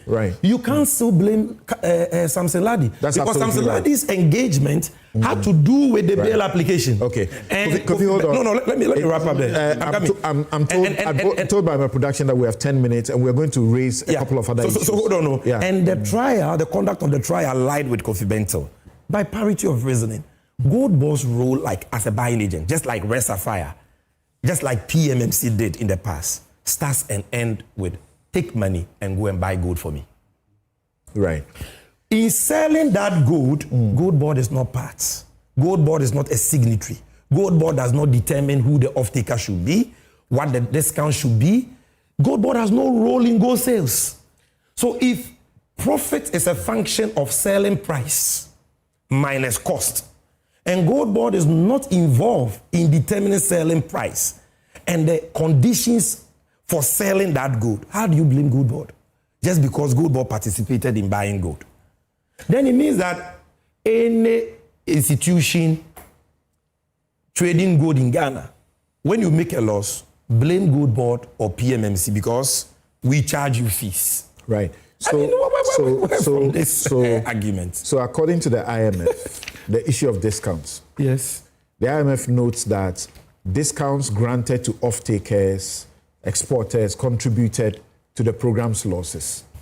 The question is, who negotiated these off-take discounts?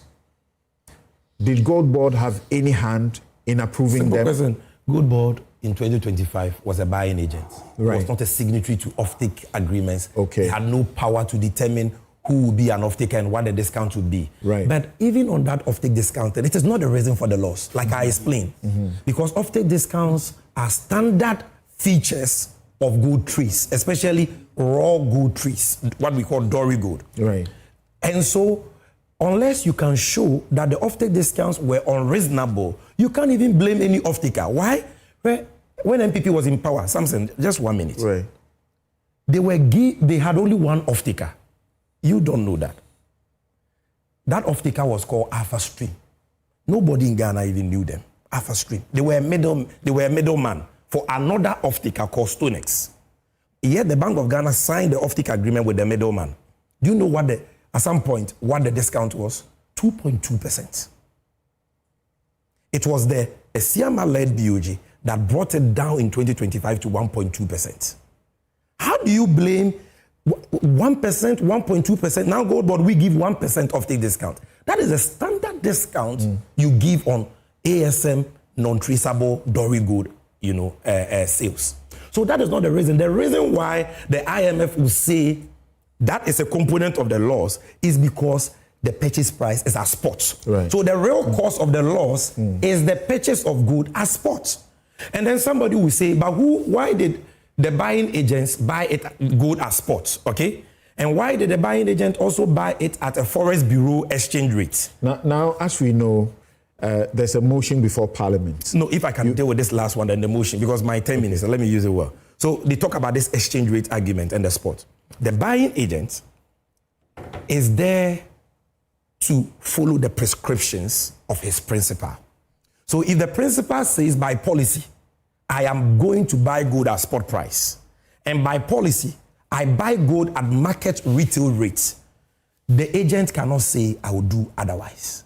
The agent has no power to determine that because the gold is not for the agent and the money is not for the agent. And this gold purchase agreement between PMMC and Bank of Ghana stipulates that gold, the agent, including Red Sapphire PMMC, must buy gold at spots. And the exchange rate is also stipulated, retail market rates. Okay. So it is not Gold Board that decided to buy gold at Forest Bureau rate. Right now, we are running the trade on our books.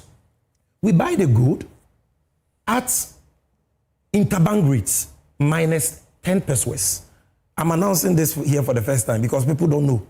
We have been able to move the exchange rate determinant of gold purchases from the Forest Bureau rate, which has been the case for more than a century. In only 1 year, we brought it to interbank. And this year, we even reduced the interbank by 10 pesos. You understand? Right. We still do the spot purchases. Why? Because by moving the exchange rate from Forest Bureau to interbank minus 10 pesos, we have discounted the price of gold by 6%. Okay. And so we believe that for the world market price for 2025, we should give them all. But next year, 2026, we are bringing a discount of 2%. Okay. You understand? So that is how we must understand The minority is asking for an ad hoc committee of parliament to investigate the losses. You have already indicated that upfront, you are more than willing to appear. So you're going to appear voluntarily, and you will provide all underlying contracts, assay logs, the pricing data. You will open your books fully if you appear. You're one of the people who have followed my young political career. You've known me for a long time. You've engaged with me privately on this platform. Do I, Sammy Gyamfi, look like somebody who will be afraid of a parliamentary probe? I have told them they are delaying time. All this talk, all this press conference, you are wasting time. And the motion they have filed, they've missed the issue. Look, Parliament works in committees. Haven't you heard that phrase? You don't even need any motion because Goldbod is under the oversight of the Committee on Economy. You know the ranking member for that committee? Kojo Ponkroma. Not too long ago, they came to Goldbod to engage us and to ask me questions. They can order me to produce documents. They can televise their provision, their proceedings. They commit it. I'm also under the oversight of the Committee on Finance. Honorable Adongo is the chairperson. Honorable Minanta is a ranking member. They can call me today. The Public Accounts Committee, chaired by our sister Abna Sari, they can call me today. What is this whole talk about? A special motion for an ad hoc committee when you have standing or select committees. They are just wasting time. And I have told our majority leader that this motion, the motion doesn't even mention Goldbod. You are saying Sammy Gyamfi Goldbod at Gold Aboka. Invite us to come and show the word that you are truthful. Then you've gone to draft a motion which doesn't even mention the name of Goldbod. You are talking about Bank of Ghana domestic gold purchase program losses. And even with that, you are saying you want to probe only 2025 losses.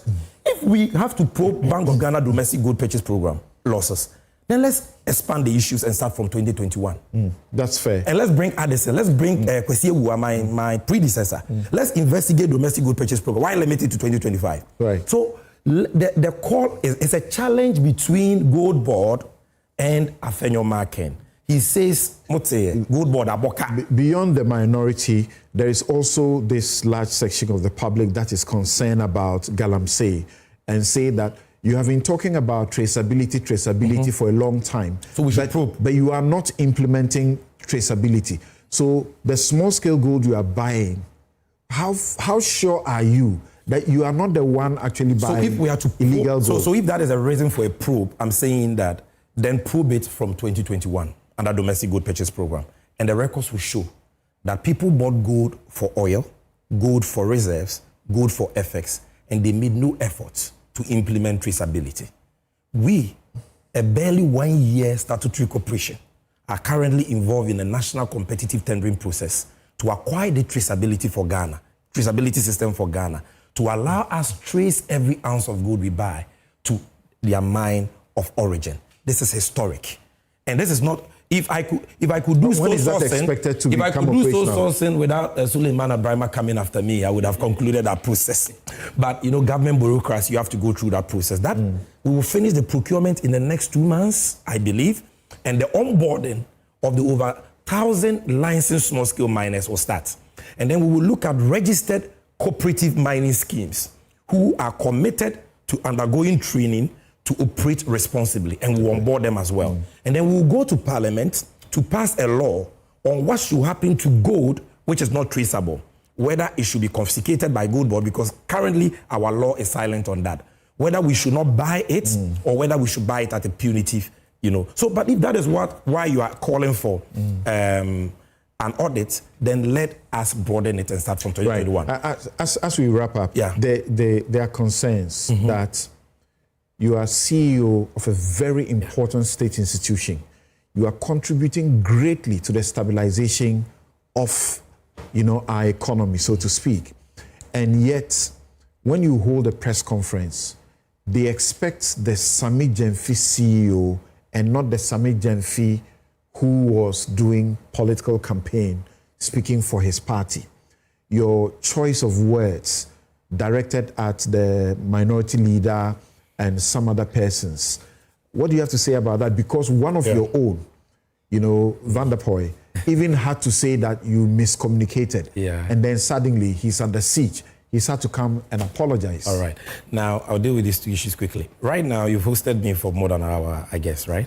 We're into the hour now. Have I spoken like a chief executive officer or as a You've been dealing with numbers in ways that some people may not even grasp. Good. So, you see, when a man sets out to demonize you and denigrate you and to tag you with something he knows to be false, wages a persistent, sustained smear campaign against your person, and you have an opportunity to respond to that person, you don't give such a person a hug, a peck on the cheek, and a bouquet of flowers. You understand? Like Isaac Newton said in his third law of motion, for every action, there is equal and opposite reaction.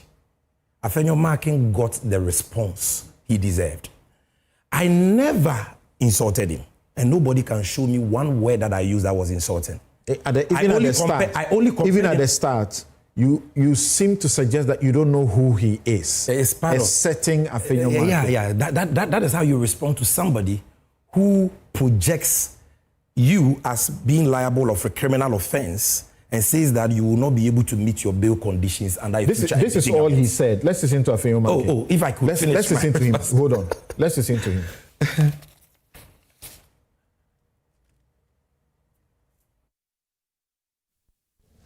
Goldbod'S own domain, 22 billion cedis. That's equivalent of the 1.7 billion US dollars in 1 year alone. Therefore, ladies and gentlemen, let's call it what it is. These losses are not bad luck. You don't trade in gold and make losses. They are not a difficult market. They expose the crass incompetence of Goldbod'S management and misaligned policy of the government. No serious institution loses this much money by accident. This is what happens when an untouchable few are handed the nation's gold with no one watching and no one willing to ask questions. 3 million cedis, 10 million cedis, yetumi frɛ wɔ Iyoko. Na wakɔda hɔ, na yɛse fa ejapadeɛ a asomboɔ for branch ya ma bail. Na ne Goldbod'S for bail de abɛyɛ ho. Tio me ba o, we de sa 22 billion losses here. Almost Goldbod'S aboke. And then who bail? Ezika ben na yedi beji bail. Was he really serious about it? Did he sound like he was being a little jovial? But what did I do? Me too. I just compared him to Kojo Opon-Kroma, Abna Sare. Kojo Opon-Kroma, Abna Sare, me, Anta. all of whom are his colleagues in parliament, MPP people, who have criticized us. And I said, when you listen to those criticisms, you see maybe lack of information, but they don't make it personal. But when you listen to him, you hear malice for Sammy Gyamfi. Other than that, who can read these IMF reports and even suggest that Sammy Gyamfi will have to meet onerous bail conditions to the tune of 22 billion? Because this issue is not about Sammy Gyamfi. So you see the smear campaign there. You get my point? Then he says, Obi Antongo de Moka. In this world, the most cheapest thing to trade is water. You went and supervised 4 consecutive years of losses at Ghana Water Limited when you were board chairman, from 2017 to 2024. A cumulative loss of 3.3 billion. You were sent to ECG as board chair. You supervised another loss of 8.2 billion cedis in 2024. What on Suaboka? What on Kenya Boka? You are not asked to meet any onerous bail conditions. Sammy Gyamfi that has not incurred any loss, it is me who will meet onerous bail conditions. So that's the point. So if the audit, if the audit exonerates you from the claims he makes, but why should you reply in such measure? No, but that is why I'm saying that just like he can criticize me, he's also not beyond reproach. You get my point? So Sammy Gyamfi should be criticized. Afenyo Makin should not be criticized. This is not an insult. I am showing you that this is your record. Cumulative loss of 3.3 billion at Ghana Water, 8.2 billion ECG. You are not facing any criminal action and onerous bail terms. Why should you project that on me when I have not made a loss? You see, my brother, there are many underlying issues between I and Afenyo Makin that you don't know and those watching don't know. I have appeared on Newsfile many times. Perhaps in this country, I have held more press conferences on political issues than anybody. Have you ever heard me use the word extortion against any of my critics? Have you ever heard me? Why will I use this word now? And why have you not heard Afenyo say anything about that or challenge me or threaten to sue? So the MPP people talking, there are things you don't know. I will not just, I'm a consummate Democrat. I eat and drink debates. I'm not worried. Call the minority leader an extortionist. I'm not worried if you criticize me. Yes. And that is why he cannot comment on that or even challenge me. He cannot. Because he knows that what I said is true. So there are many things that you may not have the benefit of. But let me talk about my good brother. Afenyo Makin is a self-made man. No problem. He's got the chain of businesses. Maybe tell him that. Why does he need to come and extort money from Goldbod'S? Tell him that you want to be his lawyer so that he sues Sammy Gyamfi to substantiate that claim. Tell him. Or tell him that you give him an interview here and Sammy Gyamfi will come and that you should dare Sammy Gyamfi. That is not an insult. I'm speaking about what has happened and he knows. Now, finally, my good brother, Honorable Nilante van der Poel. And here I want to address our rank and file. We're told his campaign is doomed. I want to address our rank and file. Honorable Nilante van der Poel is one of the people who have been very supportive of my young political career projection. I consider him a senior brother. And I know that he harbors no ill will towards me. But we are all not perfect. Sometimes, in communicating, something may come across in a way we never intended it. The man says he's sorry. I believe it ends there. Yesterday, I had a very hearty conversation with him, and we've put it behind us because at the end of the day, we in the NDC have a party to build and a nation to govern. And so that is all I want to say about that. But you see, the feedback that some of the comparisons and the words were strong is duly understood and taken in good faith. But I have explained to you that that is how you crash deliberate, malicious smear campaigns. When somebody wants to, for 3 months, Sammy Gyamfi, Goldbod'S, you don't give such a person a peg on the cheek, a hug, and a bouquet of flowers. Okay. You call him out for the world to know that what he's doing is not born out of any quest for accountability. It is personal.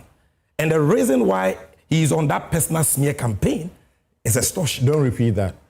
I've told you. All right, thank you very much. We take a break here. Sammy Gyamfi is the CEO of the Ghana Goldbod'S. We'll be right back.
To complement brushing, use a mouthwash daily to reduce harmful bacteria that cause bad breath, tooth decay, and plaque, which can lead to bleeding gums. Rinse Fresh Go. For the maintenance of oral hygiene and healthy gums, you need Nesta Antiseptic Mouthwash with chlorhexidine digluconate, effective for the treatment and prevention of bleeding or irritated gums, mouth ulcers, plaque, and bad breath. Rinse Fresh Go. Get the confidence and protection of long-lasting fresh breath with Nesta Antiseptic Mouthwash. Rinse Fresh Go. Available in original and fresh mint flavors. Manufactured and distributed by NS Chemist Limited. This advert is FDA approved.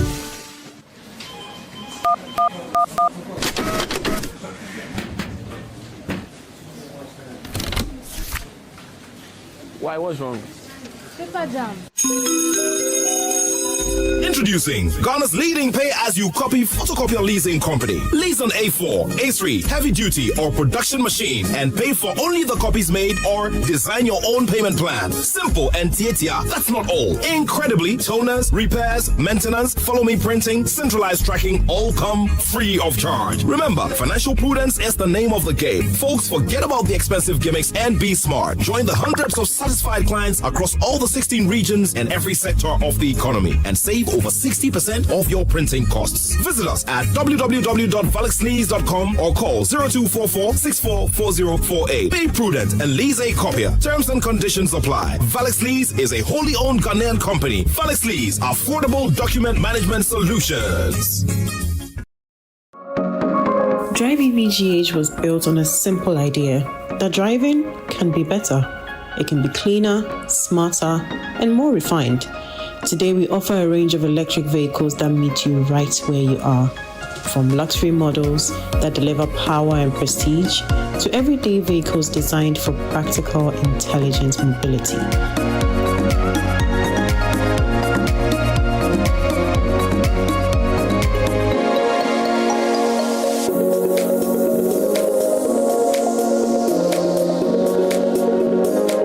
But we didn't stop at vehicles. We built X-Charge EV network to ensure charging is accessible, reliable, and efficient. And a dedicated service center designed specifically for electric vehicles because expertise matters. This is how the future becomes reality. Drive EV Ghana, we're leading the ship. Yes, next. Hey, Nadia Benson, Asamo. Me didn't Mr. Femi Kalika, just call me cockroach. Now, Mr. Femi once now. Hey, is that you? Impruka. Yeah. Captain was key to double the action.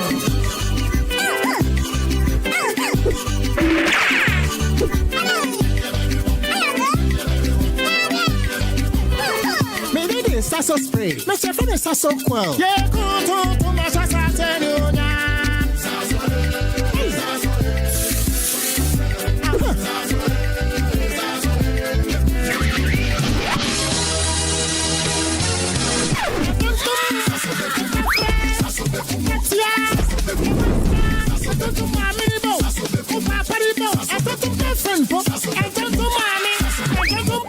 Sasso, come tom preko.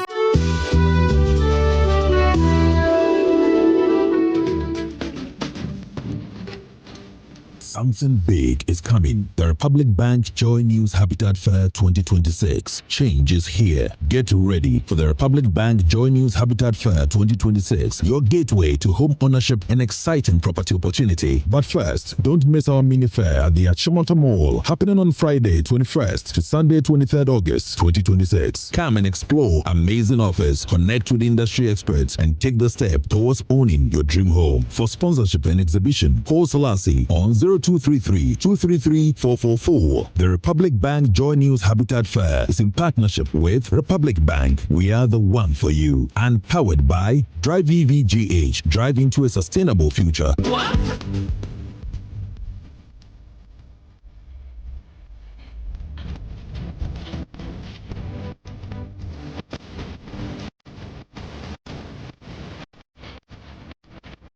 Upgrade your print game with Konica Minolta, proudly powered by SkySat Technologies. From all-in-one machines that print, scan, and copy to professional systems and heavy-duty production machines, we deliver unmatched performance. Right now, SkySat has an unbeatable offer. 1 entire year of free servicing on all Konica Minolta machines. That's 12 months of expert maintenance for new and existing customers. Visit our new VIP print center at Pegasus Place, Airport Residential Area for a live demonstration. Call us on 050-164-5180 or 0302-798-829. Again, it's 050-164-5180 or 0302-798-829. SkySat Technologies. Performance that delivers every time.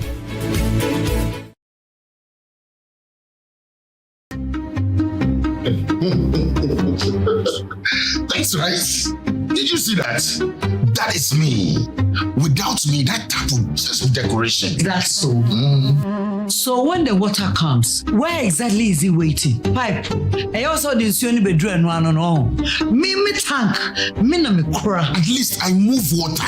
And I keep it safe. Without me, nothing flows. What's happening? I bring the life. I preserve it.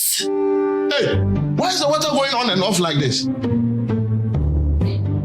Maybe I can do it alone. Maybe I need you too. Strong, reliable, built for every home. Syntex pipes and tanks, the perfect water team. Syntex, are you strong? Are you tough?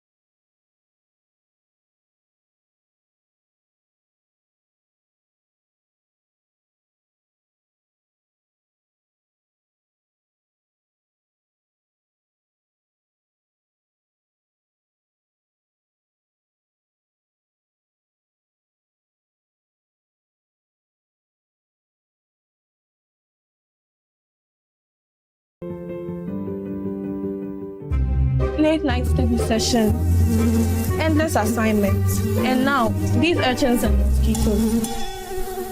You guys are sitting here just have you done the assignment Mr. Pachi gave us? How do we do this assignment? These mosquitoes.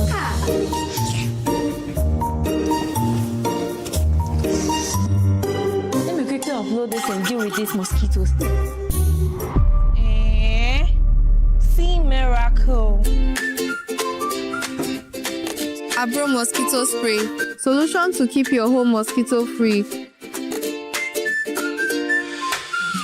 Mom, this is what I call a good night's sleep. Oh yes, baby. With Abra Mosquito Spray, you get to sleep comfortably and wake up refreshed. Marketed and distributed by Kosharish Ghana Limited, number 5 Sprintex Road, Accra, Ghana. Please call 0243-690-066. Abra Mosquito Spray. One blast, total protection. Palladium Residences in Achimota isn't just an address, it's the home you truly earned. Secure your place with just a 10% deposit and choose from beautifully designed modern apartments or spacious townhouses built for everyday comfort. This is more than a building. It's a vibrant, curated community with a clubhouse, state-of-the-art gym, and an on-site hotel, all at ABC Junction, minutes from Achimota Mall.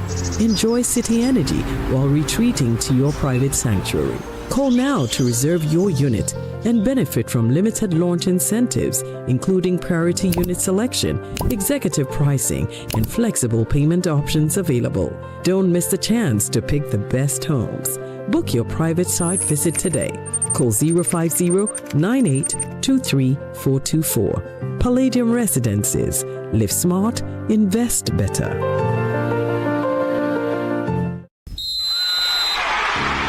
Corporate Ghana, are you ready? The biggest gathering of Corporate Ghana is back. It's time for the Joy Sports Invitational 2026, where competition meets networking, fun meets fitness, and champions are made. Battle it out in football. Take your shot in the thrilling CEO penalty shootout. Test your speed in the lineman spoon race. Laugh your way through the unisex sack race. Pull together in the tag of peace. Show your accuracy in the female penalty shootout. Flex your strength in the arm wrestling and enjoy many more exciting activities. Join us on Saturday, 29th August 2026 at the University of Ghana Stadium. We kick off the day with a high-energy aerobic session from 6 a.m. So come early, warm up, and get ready for an unforgettable day. Ready to register? Call or WhatsApp Sleving on 0242-376445. The Joy Sports Invitational Tournament 2026 is proudly sponsored by Toyota, Superior Quality, Minerals Commission, the regulator of the mining industry in Ghana. Ayuda, Ghana's #1 services app, Abaco Services Bibri, Latex Foam, your partner for life, Copia Leasing, Renting and Maintenance Services, Virtual Security Africa, Complete Security Solutions. Joy Sports Invitational 2026. Let's compete, connect, and celebrate the true spirit of Corporate Ghana.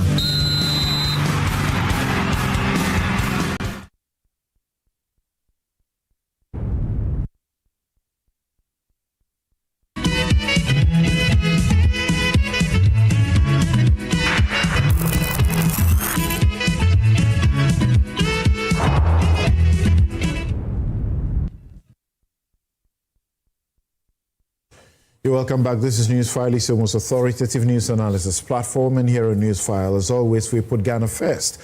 First, we had engaged with Ben Boakye, Executive Director, Africa Center for Energy Policy, ACEP. Now joining us is Senyo Hosi, Convener, One Ghana Movement, Finance and Economics Policy Analyst. You know he's been big on the issue of Galamsey, and he's here to help us on that discussion. He's actually a member of the Ghana Coalition Against Galamsey, a platform that I'm proudly a member of. Kofi Bentil is lawyer and Senior Vice President, Imani Africa. Atta Issa is MP, Salnergo, and member Ghana Airport Company Limited, Board, Finance and Trade Committees of Parliament. Andre Japamesa Esquire is former MP Second D, former Minister for Trade, Arts and Culture. He also used to be in the energy sector. He helped us with the energy discussion just as Atta Issa and Kofi Bentil did. Sami Jemfi Esquire is Chief Executive Officer, Ghana Goldbod'S. He's the one we have engaged in the last 1 hour. And my guests who are here want to put a couple of questions to him. He will take those questions and then take leave of us to continue our discussion on Galamsey. But here are some of your comments. Frank Anderson Jr. in the UK says, even if the Bank of Ghana were to make 5 billion losses, for argument's sake, the bigger economic picture matters. If, emphasis is if the gold board intervention helped retain 17 billion worth of gold that might otherwise have been smuggled out of the country, then the calculation cannot be based on the headline loss alone. All right, thank you. Many are making that point, but that's where others also ask questions that if they are taking credit for, not that they are taking credit, it's a fact that they are part of why the economy is doing better. If they are, then they should also, not be too quick to dismiss that they have also contributed to some extent to the problem. Kweku Enchibwesiako says that, do you remember when the NPP government used to exclude energy sector debts from the debt stock in order to have a lower debt to GDP ratio? We know the modus operandi of these politicians. All loss be loss. If the taxpayer who foots the bill in the end, okay, it's the taxpayer who foots the bill in the end, whether it means recapitalization of the BOG or whatever it is. Okay, but the finance people will say, look in the books, straightforward. And what the IMF says is straightforward. Goldbod'S is not responsible for the loss. So if they haven't named them, why do you bring them in? Papa BCU in Sphincter says, you believe the MPP via Afenyo Marking at your own risk, and that their watch in government, the likes of Afenyo Marking, Kojo Nkrumah, etc., kept mute when Nana Addo as president and his cousin Ken Ofori-Atta, former finance minister, messed up our economy via corrupt activities leading to majority of Ghanaians suffering. Today, businessmen and women are able to plan well due to transactions of Goldbod'S, Bank of Ghana, bringing stability into the economy, whereby the cedi relative to the dollar never reached or crossed 13 cedis, unlike their time. They should give us a big break. Okay, thanks for that message. Prince Henry in Koforidia says, those saying Sammy Gyamfi is a public servant, hence must tone down. My question is, Honorable Alexander Kwamina Afenyo Marking, is he a private servant? Is Afenyo Marking not paid with our taxes too? Hence, must he also tone down?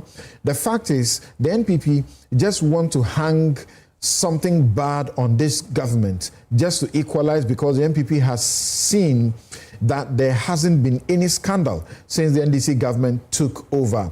All right, thanks for your message.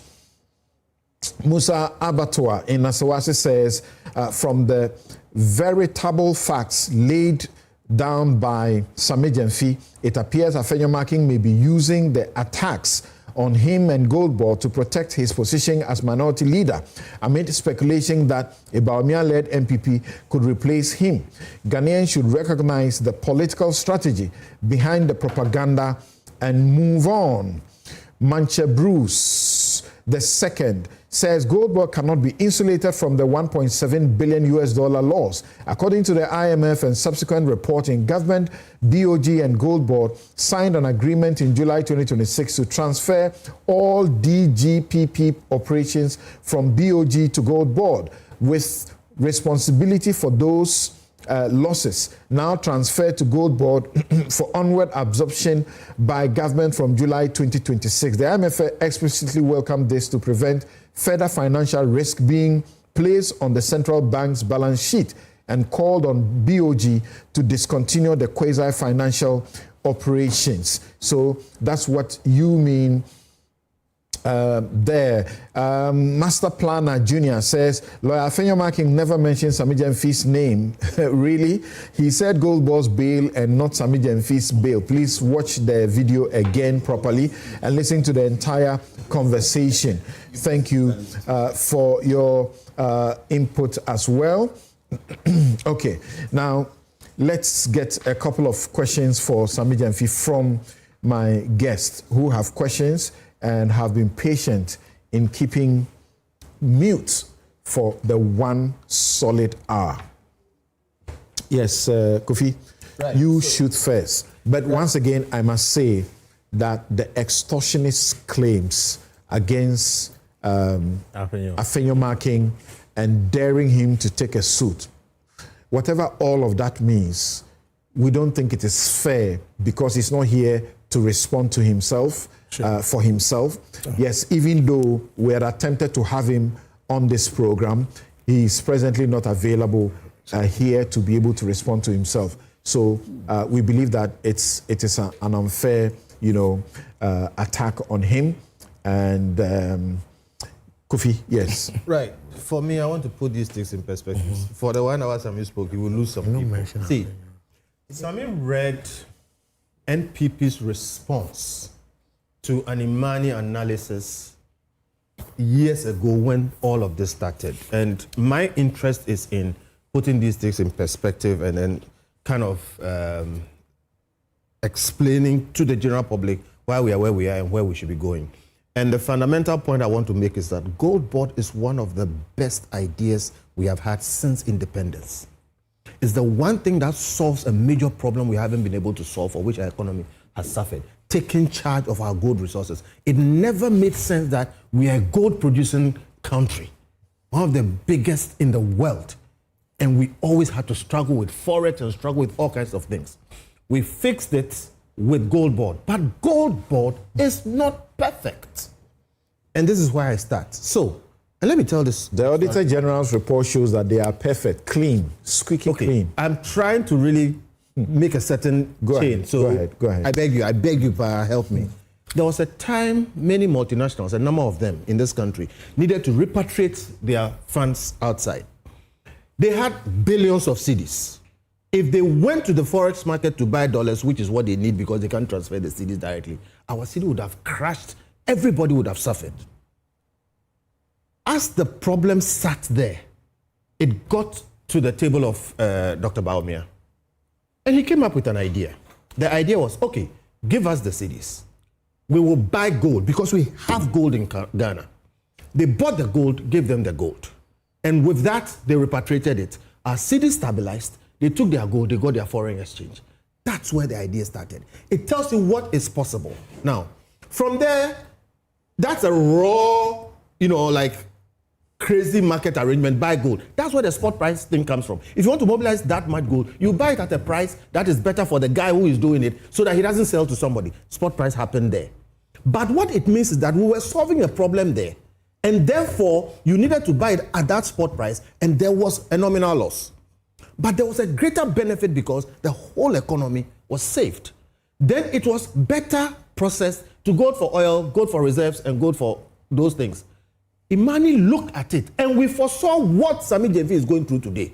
That's what we foresaw. We foresaw that if we continue this arrangement, after a certain time, we will be piling losses. The losses make sense because you're trying to solve a different problem. But it is not sustainable. And I've been using this word in the Bank of Ghana trading or whatever. Sustainability. I've been using it over and over and over again. Guess what? So we wrote that paper and said, look, the way this thing is, it's going to create this kind of problems. This is what we foresaw. We were answered, Sami Gyamfi just read it, okay? But guess what? After all those things were said, we ended up with about 18 tons of gold. This government took over. We're in a better situation, even though it was not a perfect situation. Now, my brother Nana Kwesi Ewa took PMMC, which was on backwater organization nobody cared about, okay? Brushed it up, organized it, did a very good job, okay? But he was no Goldboard. He got to a point. Then the government changed. Sami Gyamfi comes inside. This new government had the idea of Goldboard. What I want people to appreciate is that you move from one, Gold for Elco, PMMC started doing some work, they didn't. Then we go into Goldboard. Goldboard started. We sat here. I looked at the Goldboard law. We looked at it, we discussed it here. And I said, we have solved, we've moved another level. So we've done better than before. But that Goldboard law, I still have a problem with it. They are policeman, they are buyer, they are trader, whatever. When the stresses happen, Goldboard is in danger. It will lose its way, start arresting people and all. That's another matter. But my point is, we move from one step to the other.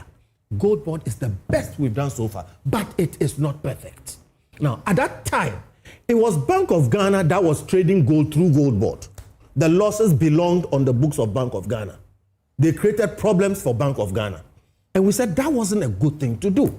Today, as we speak, there is a transition from that position for Goldboard to have its own capital, to do its own buying, to do its own trading, and keep the losses or the benefits on its own books.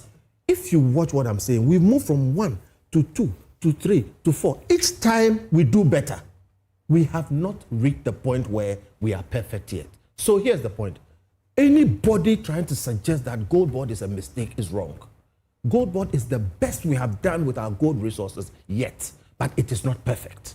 Now, what is happening at Goldboard, and whether it is Goldboard's loss or Bank of Ghana's loss, it depends on your point of view. Why should it be point of view? Let me explain. See, if you send your son to go and trade, you give the person capital, go and trade, and he comes back with a loss. It's your son who made the loss on the market. Is that what is happening here? Let me try and make the model. Please, I'm using an analogy. That analogy is a wrong proposition. Yes. Okay. The foundation is wrong. Okay, let me change it. Now, Bank of Ghana does not have a gold trading mandate. But like I said, it made sense for us to use our gold to help our forex and other things. To do that, they needed to use some other institution that had a better mandate for that. That turns out to be Goldboard. So if Bank of Ghana was trading gold through Goldboard, and something happens. Sammy has explained it copiously. Okay, it is not Goldbod'S law. Can I correct you before you move on? Okay. Yes, a minute. Bank of Ghana was not using Goldbod to trade gold. Well. The word trade means buying and selling. But Goldbod was not involved in selling gold. Correct. The IMF is clear about that. Exactly. So Goldbod was being used to buy gold, which the Bank of Ghana was selling. Okay, so the analogy that if you send your child to go and buy tomatoes for you, and your child goes to buy the tomatoes for you, and you go and sell the tomatoes and you make a loss, the loss is not the cause of your child. That's right. So let's get the analogy right. Okay. But on the issues of imperfections with the Goldbod model and all that. Oh, I mean, don't take too much. We don't. No, let me. Maybe I'm not using answer. We don't claim perfection. Oh, so don't answer me.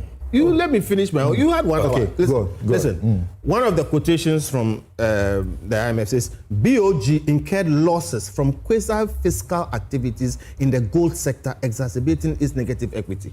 It is telling you that BOG entered some space, and the space they call it gold sector. And they entered that space in 2025. My dear, I'm not answering you. I'm making a point.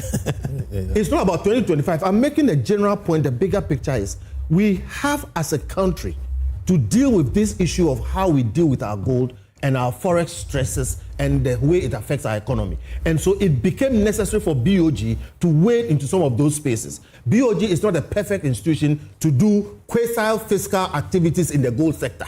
That's the English they used, which I'm calling trading gold. Okay, technically may not be so, but it says quasi-fiscal activities in the gold sector. What it means is buying gold, doing all kinds of arbitrage concerning the gold, all to solve a certain problem. Yes. And my point is, but it attributes to different entities what they had to do. Yes. And says for Goldbod, assay fees. I hear you, and I'm saying all that is fine. Which is fees they are entitled to. I am not arguing with you. I'm saying all these things had to be done. All right. Because we have not created a perfect institution to do all these things that we needed to do since independence. Okay. So doing it this booga way, we will have these problems. And I gave the long track because I say, as we have the problems, but we solve them. There's progress. We are making progress.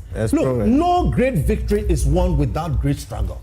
All right. So we are going through these birth pangs, but we are going in the right direction.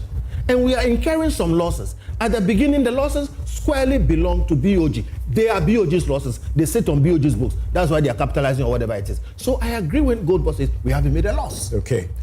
But we all understand also that quasi-fiscal activities in the gold sector was being done partly by Goldbod'. So if it came from there, so you didn't do any gold work for Bank of Ghana? No, but wait. Let's allow him to end. You perform gold services related the premise to that. has always been the problem. Okay. I'm trying to explain. Can I just answer? No, don't answer. Okay, when I finish. Okay. Oh, you're not done? No, I'm not done. You had how long? Okay, let me conclude. My point is this, guys.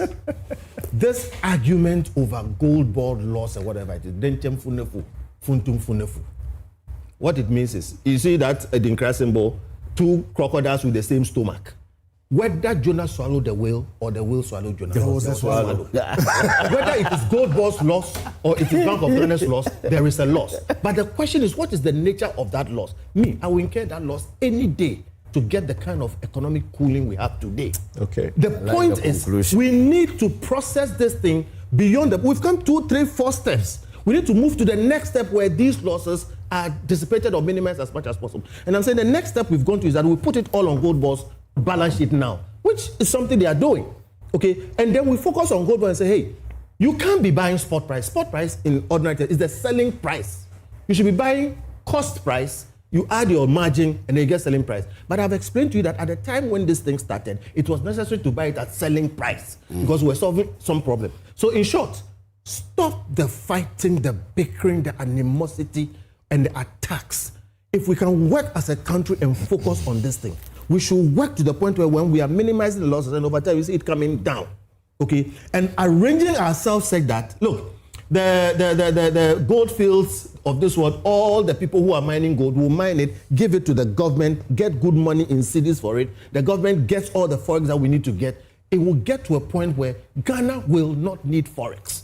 You can't mine gold and have the kind of problems we are having. So for me, It worries me that the attacks are so bad and they become personal. Okay. And me, I think, Sammy, you've gotten advice from better places, like the vice president and all your friends. Please, that was a fake post. Okay, I hear you. I said you've gotten advice from better places. I'm simply saying you don't have to take my advice. But look, find it in yourself, okay? That space is hot. Tone down as much as possible, including, the Bible says, if they hit you on the left cheek, turn the right cheek. It looks silly. Proverbs 15 says that a soft answer turns away wrath. It is not easy, but you have not accepted an easy position. The Bible also says a man's name is all he has. A good name is better than riches. Yes. So let's all be careful in maligning people when there is no basis point I am making for all of that. But I'm saying, Ejapa. Sammy, hold on. I'll take it from Ejapa. where you ended that a man's name is all he has. And for me, this in itself should serve as a useful lesson for all of us. Because we're in this country when we're told by my good friend that Dr. Baumia is the owner of Haptel and that every CD that people use to purchase prepaid, a portion of it goes to Dr. Baumia. He knew at the time that it wasn't true, but he said it. A lot of things were said in this country when they were in opposition. And so now you are in government and the heat is being, rained down on you, and rightfully so. You should accept falsehood. No, I'm not saying. I'm not saying that. Yeah, rightfully, your name is important. And so I'm saying that going forward, we should make this useful lessons to learn and refine how we do our politics of misinformation and falsehood and things that we peddle against our political opponents. That said, you see, he who goes to equity must go with clean hands. Sammy, you make a point that the 400 million loss that was made in 2004 was not disclosed by the Bank of Ghana in its accounts. And that the 1.7 billion that the IMF report is gross loss, even though they don't state so. But you explained that the Bank of Ghana's own statement that they had issued earlier indicated a 21.85 billion loss, of which the government of Ghana had paid 5 billion as contribution to reduce the debt because of the cost that, its contribution to the cost that Bank of Ghana had incurred. And some sale that the Bank of Ghana had made with gold that they had. And so that then brings a net loss of 9 billion. In 2004, the Bank of Ghana reports a net loss. 2024 reports a net loss equivalent to the 400 million in its account. Of course, in that year, government of Ghana did not pay any money to Bank of Ghana to reduce its gross loss. Neither did Bank of Ghana sell any gold to defray the gross loss that they had made. So the 400 million that is reported in the IMF document is actually what is reported in the Bank of Ghana account as net. So if you allege that the MPP government under Dr. Addison did not disclose the loss that they have made in this account, clearly, it's not supported by the facts. It's not. And I've seen people already post on social media that Sami Jemfi, MPP, hid 400 million from what Sami Jemfi. Hobson-Adoye and Co. They've started posting. Okay, but you recognize also that he took it from a background of a previous interaction with Dr. Kabiru. The document he's reading is a 2025 document. But the 2024 account is reported in the 2024. No, when you are reporting in 2025, the auditor KPMG is giving you 2024 versus 2025. Absolutely. But in the 2024, it is not there. Why is it not there? Show me the 2024. No, but I don't. I'm coming. So it is the auditors of Bank of Ghana for 2025 who went back to give you the 2024 figure. But in the 2024, the 2024 figure it was is not reported. There. Okay. And the 2023 figure we can validate it. Is this not my own document? No, it's not. It's not yours. I pulled it from the Bank of This Ghana. hard copy. I brought it to the studio. No, I pulled it and screenshot it this morning and printed it. But you agree that it's 2025? It's right here. You agree that this was signed by Governor Siaman? But I don't have to go to the 2024 account. You have to go. Why? Because wait. Go to it and show in 2024 when they reported the 400 million. Wait. I don't have to go there. Because the 2024 account, the previous year's account, is reported in the current year account, so you do the comparison. No. Every financial reporting is you are largely right, but when there are variations to an existing report, you find those variations re-reported here. All right, but I don't have a problem. I'm saying what Sami is saying is that when you take the 24 accounts, it wasn't calculated. It was not there. So that this correction was done. No, you pull it. You pull it. Pull it up because I don't have the time to. If you can show me in the 2024 accounts where the BOG reported a $400 million loss under domestic good purchase program. I should just show us the evidence. Yes, let me show it. I will resign as CEO. No, it's not a question of. It's not a question of resign. All the reported was G4O. There is no domestic good purchase program loss in it. If you to just check. No, even if we can't make mistakes. I realized something that between 2021 up to 2023 thereabouts, there was some loss also, but we are not talking about it. There have been losses when this thing started. Up to $1 billion plus, right? I keep saying it. Your people are on social media insulting me. The thing was designed to make losses. Exactly. And it was designed to make, I repeat, accounting losses. Because they were buying at spot price. No, again, when we speak about losses, we should be careful. It's the nature of it. The report was addressing accounting losses. Economically, there may be no loss because it was a policy expense that was willfully incurred to achieve a particular benefit. Which has been achieved. Which has been achieved. So we had it in 2021, and that was more on the go for oil side as part of the program. Then we had it again in 2023 with the expanded regime going to the entire domestic good purchase program with G4R being a part of it. All right. But it was always designed to make losses, accounting losses. And for one reason, to deal with the issue of smuggling. Because if you don't get access to that asset, you can't leverage that asset for economic transformation or stability. And that is what we were struggling with. And it was so easy to find because you see, you go on the UN, Comtrade data, and then you go to Dubai. Dubai data is there. You say, we have exported more according to Dubai than we ourselves we have captured. So where is the gold? So the way to fix it was this. People criticized it, including Imani. I mean, that particular thing. But there was a reason. Yes. And that reason may just be intertemporal. The critical conversation, I think the MPP missed it. All right? The critical conversation right now is if we've transitioned into trying to stabilize things, we've transitioned into trying to formalize processes with a Goldbod'S structure. I fully agree with Kofi when he talks about progress, and he also talks about Goldbod'S being one of the most strategic policy interventions we made in our economy. We should realize that Goldbod'S did not just happen. It is a growth and amalgamation of policy actions and testings and corrections over time, and also the further correction. Baumia contributed. He started. He started it. Yes. Addison contributed. Yes. Esiama has contributed. Yes. John Mahama has perfected it relatively. It's not perfect. Perfected what he inherited. He added relatively. He has relatively. Yes. He has done that. And now that we are moving again out of the Bank of Ghana funded regime, we have to actually now optimize what we are doing with better clarity. All right, thank you. So look, guys, we were having the wrong conversation. Yes. What we should be having a conversation with Sami is that now you didn't make the loss. You have operated, and I commend you, Sami. The fact that you've been able to manage the process to optimize our output, you must be commended because that's your real KPI in this.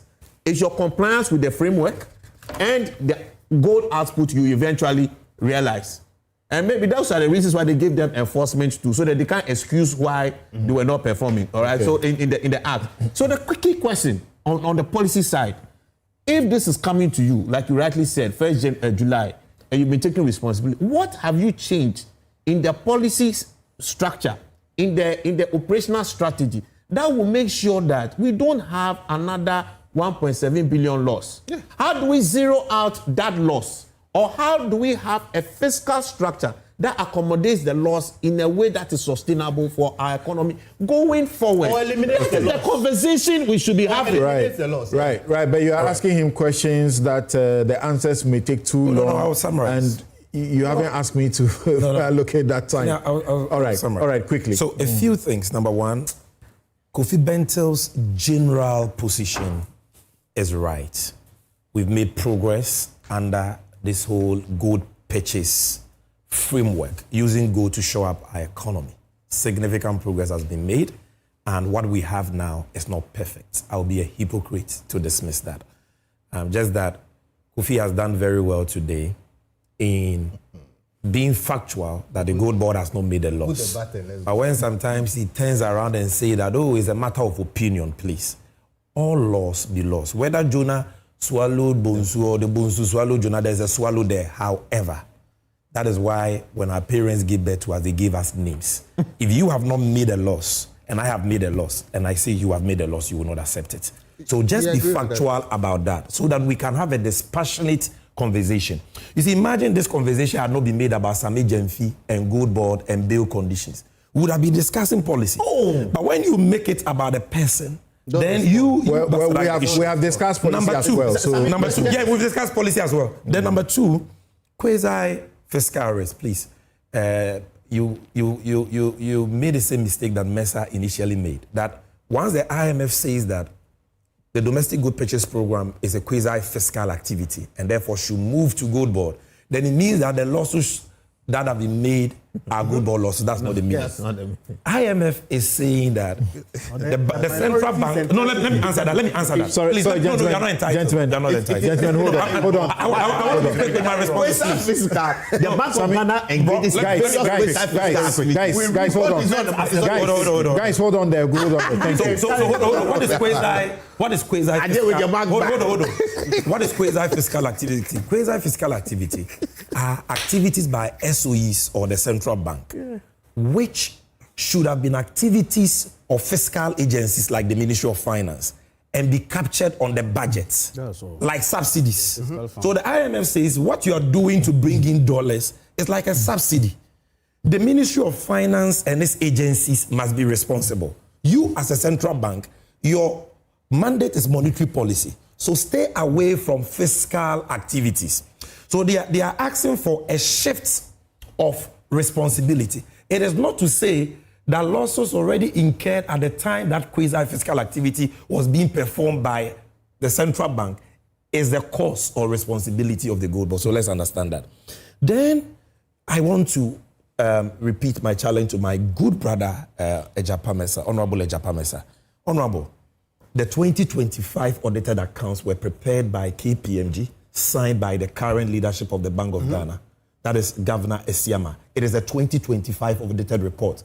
It is in that report that the domestic gold purchase program loss for 2024 of 5.6 billion, which was concealed under your tenure, was disclosed in 2025. You see, so if you want to show that Sammy Jemfi is not being truthful and that there was no concealment, no cover-up, take your 2024 audited accounts and show me where you disclosed that 5.6 billion. It is not there. You only disclose gold for oil losses. All right. Then finally, on Haptel, Ejapa, the old man, Dr. Bawumia, is sitting there somewhere enjoying his peace. He's not an old man. If you want us, old man is the balance the youth use to address people elderly out of respect. You understand? Go ahead. If you want me to go back to what I said and defend that, we can do that. But I don't think we'll have time to do that today. It is not that. No, I never said that by saying that somebody owns a company, his name is on incorporation documents. I was talking about front-end. And that is a discussion we can have. And finally, to your advice. 4 years ago, you guys have tested since you quoted the Bible, I want to quote the Bible and also end. Samson. As long as you're not wearing I have not insulted anybody. Somebody attacked my person and I have responded. And you quoted Proverbs. So let me also quote you Proverbs 26, verse 5. It says, answer a fool according to his folly, or he will be wise in his own eyes. So please, I have just given somebody the response he acted for. And finally, Samson, you are right when you say that the person against whom I use the word extortion is not in the studio and therefore it's not fair. I agree with you. And that is why we should try and get him in the studio next time so that it can be fair for me to raise that point. And if he so challenges, we can interrogate that. On that note, I am done discussing this issue in the media. We will be focused on the important work the president has given us for the betterment of our country. If anybody still wants to talk about Goldbod'S losses, their own palaver. Okay. If they call us to appear before Parliament, we will go and deal with the issue. And thank you very much. Thank you very much for agreeing to be on this show and to have this discussion. It's been most useful to all of us. Thank you very much. As you know, as I started by the introduction, that Ghana, we stand as Africa's largest gold producer, and recently we surged to 6th place in the world. We are producing a record 5.94 million ounces in 2025, overtaking even the United States. Gold accounts for over 60% of our merchandise exports, generating upwards of 20 billion in annual export earnings. Yet for decades, systemic leakage, illicit trading, and cross-border smuggling starved the state of its fair share. Between 2019 and 2023, independent estimates indicate Ghana lost over 220 tons of gold. You know what that means? That's about $11.4 billion that went to smuggling. The landscape began to shift dramatically following major policy reforms. In 2023, nearly 50% of artisanal gold went under recorded. By 2025, with formalization and the operational rollout of the Ghana Gold Board, we need to stress that, Gold Board, official artisanal and small-scale mining export expanded to over 103 tons, capturing billions previously lost to parallel markets and helping propel national reserves past $13 billion while stabilizing the cedi. The Gold Board is a place we must keep our eyes on all the time, but let's stick to the facts and make it save the country the way it has done so far. We'll be right back. I love that.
That's right. Did you see that? That is me. Without me, that tap would just be decoration. That's so. So when the water comes, where exactly is it waiting? Pipe. I also didn't see any bedroom no. Me tank. Me na me kura. At least I move water. And I keep it safe. Without me, nothing flows. What's happening? I bring the life. I preserve it. Hey, why is the water going on and off like this? Maybe I can do it alone. Maybe I need you too. Strong, reliable, built for every home. Syntex pipes and tanks, the perfect water team. Syntex, are you strong? Are you tough?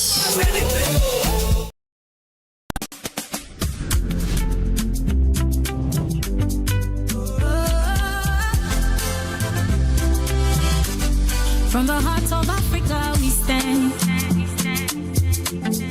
building dreams across the land. Every step we take your side, helping you rise, taking you higher. Strong as a group, close as a partner. Bank of Africa lifting you higher. African Bank with global reach. BOA make your future glow. Strong as a group, close as a partner. Bank of Africa lifting you higher. African Bank with global reach. BOA make your future glow. BOA, we go there for you night and day. Strong as a group, close as a partner. Bank of Africa lifting you higher. Bank of Africa, as strong as a group, as close. Hi, now let me share my wildlife experience with you at Safari Valley Eco Park. Welcome to Safari Valley Eco Park. Our electric shuttle pulled up and in no time our tour began. We were surrounded by wildlife from the moment we entered the Eco Park. We were greeted by experienced tour guides who took us through orientation and how to better enjoy the experience. Watch these animals roam freely in their natural habitat undisturbed by our presence. We saw zebras, sable antelope, brown crane, mara, silky chicken, nyalas, Shetland ponies, and so many animals I just couldn't keep up. Our tour guides taught us so much about the wildlife, their behavior, and how to interact with them. I even fed them. We also went fishing on a man-made canal. Then we took a break to have lunch in this serene environment. All this amazing experience for this price for adults, this price for teenagers. It's a bargain. As the sun began to set, it was time to go back home, but not before dinner by the campfire. It has been a thrill of a lifetime, and I can't wait till my next. Safari Valley Eco Park, bringing you closer to nature.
The pressure is on, the clock is ticking, and everything is riding on one dish.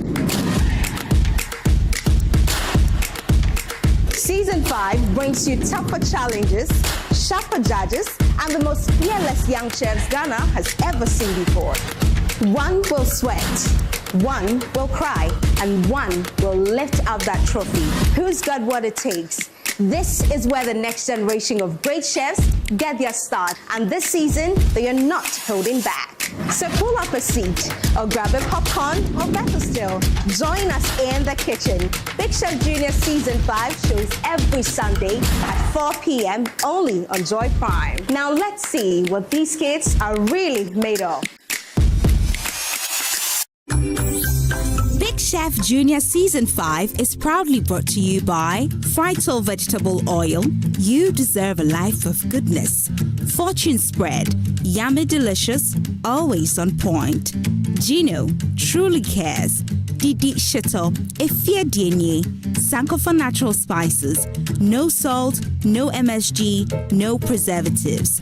Genie Mayonnaise Premium, Ghana's best-selling mayonnaise. Left Signature, driving progress through technology and engineering excellence. Wisdom Salt, bringing food to life.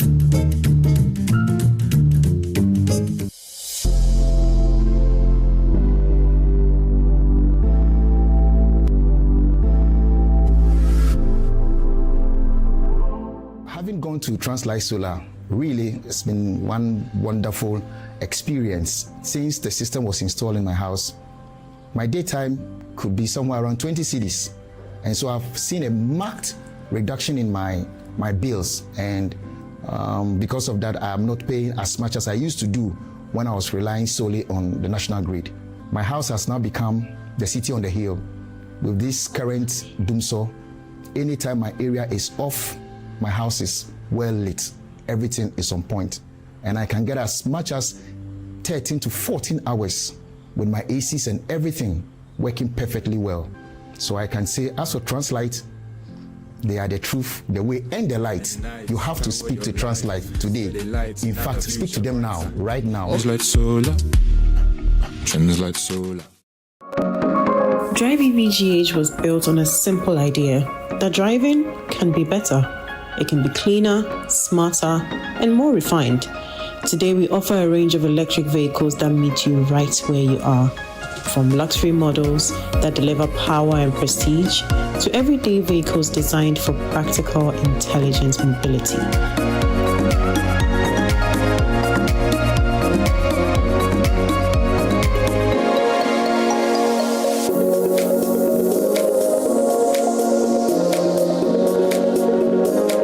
But we didn't stop at vehicles.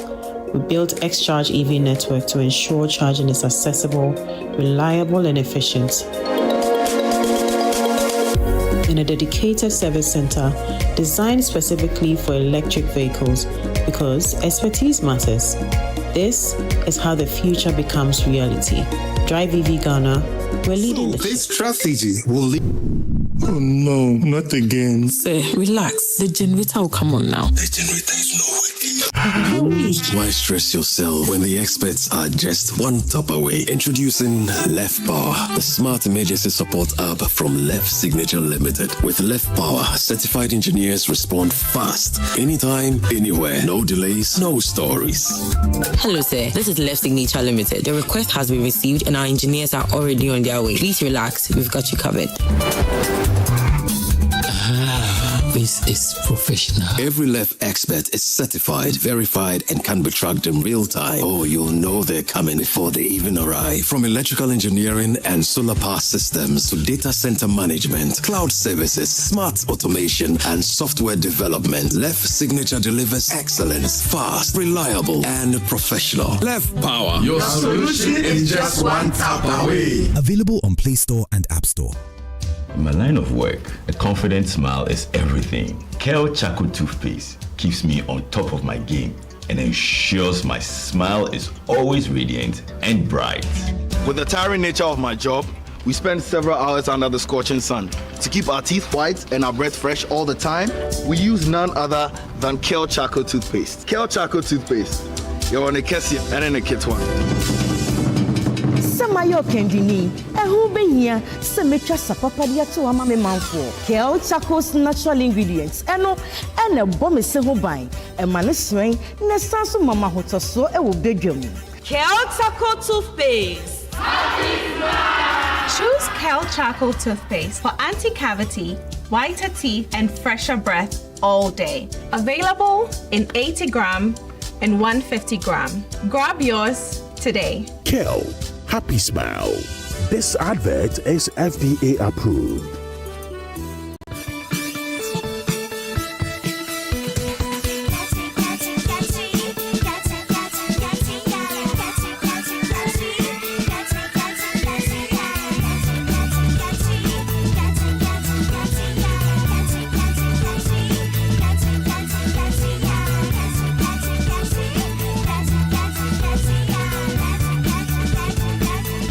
Day by Day existing lotion, cream, soap, and more. Day by Day has 4 fragrance range.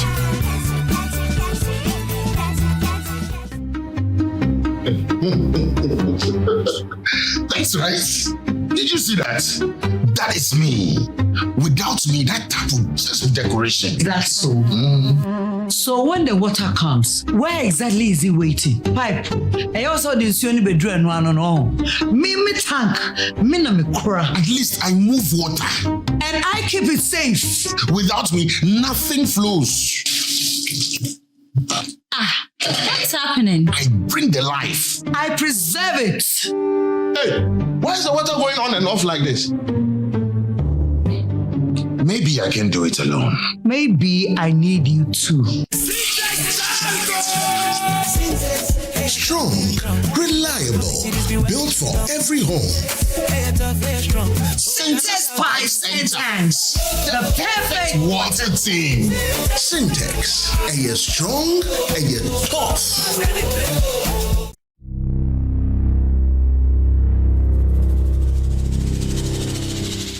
This August, the Super Morning Show is done pretending. Sustainability isn't just tree planting, it's whether the systems we depend on actually last. Lights that stay on, water that reaches the bucket, food that nourishes people instead of rotting away, roads that take us home instead of taking our lives. When things keep failing, that's a sustainability crisis. So this month, we're asking why. Why land guards still run our neighborhoods? Why food rots in bins while our neighbors sleep hungry? Why the road that killed your cousin still has no signage? Why half the water you pay for never reaches your bucket?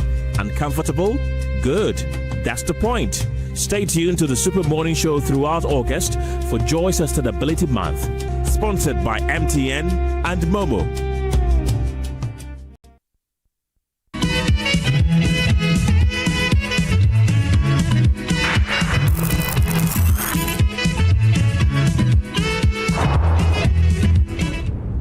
And then that's where we lost a president. Because You're welcome back. This is Newsfile. It's your most authoritative news analysis platform. And here on Newsfile, we put Ghana first. I have tons of your messages, but we have very limited time. And the Galamsey matter is important to us. And much pollution, our water appears to suffer. And now the Ghana Water suddenly doesn't want to release the turbidity results. And they tried to tell a lie, and Evans Mensah, found them out so plainly. I don't know how they are going to repair their image from how they were battered by the expose by Evans Mensah on PM Express and by the article that has been put out. Now, the Republic Bank Joy News Habitat Fair, something big is coming. The Republic Bank Joy News Habitat Fair 2026. Change is here. Get ready for the Republic Bank Joy News Habitat Fair 2026, your gateway to home ownership and exciting property opportunity. But first, don't miss our mini fair at the Chimota Mall, happening on Friday, that's yesterday, to Sunday the 23rd. Come and explore amazing offers, connect with industry experts, and take the step towards owning your own dream home. For sponsorship and exhibition, call Salasi on 0233 233 444. It's 0233 233 444. The Republic Bank Joy News Habitat Fair is in partnership with Republic Bank. We are the one for you, and powered by Drive EV GH. Drive into a sustainable future. Virtual Security Africa, Security for All, Aquaba Building Materials, your partner for stronger projects. Lish Fortune Limited, unleashing luxury with perfection, one space at a time. MTN, everywhere you go. Door Masters, the best indoors. Ayuda, Ghana's #1 services app. Abako Services Bebre. Western Villas, where dreams meet reality. And C30, Ghana Limited, keeping Ghana powered day and night. Saint Gobain, Ghana, making the world a better home. Syntax tanks, a strong, a tough. Interplast, we make sure water reaches you even in space. And Clifton Homes, beautiful homes, wise investment. Habitat Fair 2026, home ownership, a lifetime investment. The Republic Bank Joy News Habitat Fair, get a house, make it a home. Thank you very much. Now, so for some time, you would realize that the discussion on Galamsey appears not to be on the front pages of our minds the way it was heading to the 2024 elections. As we understand, things are getting really worse. Even though NIMOS has been doing some good job, and the government believes that it is the one, agency or operation that will help us come out of what Galamsey is doing. So let's begin to measure how far we are doing. I'll begin with Senor Hosi. Yes. I don't think we should beat about the bush. The truth of the matter is that we are nowhere near winning the fight against Galamsey. We are nowhere near winning. At all. And it is fair to actually say we have failed in that fight.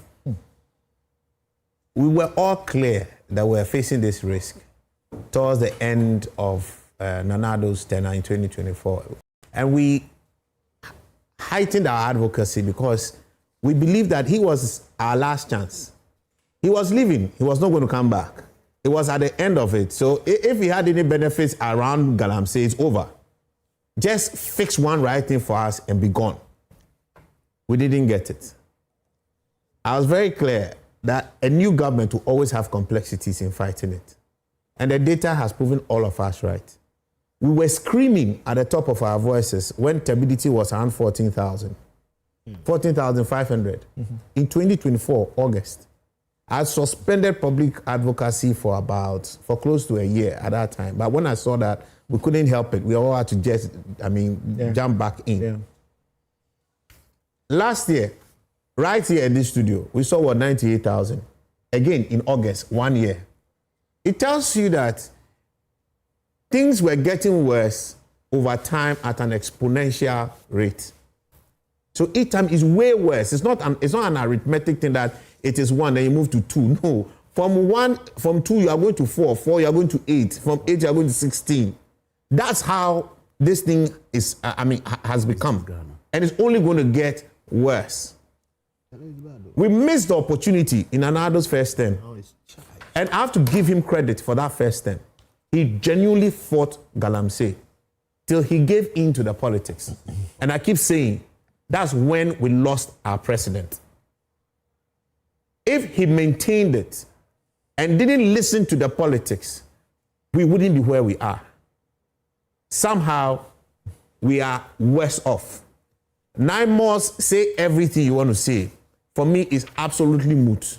The sweetness of the pudding. It cannot be absolutely moot. Oh, you need to revise that statement. I'm revising nothing. You are not listening. As we speak, no, Samson. I say NIMOS, we can say everything. All of it is absolute. Let me finish my statement. Then you can make judgment on it. All of that is absolutely moot. The effect of every single intervention must yield a certain output. Our water bodies, our forest reserves, the quality of food, the quality and security of our country.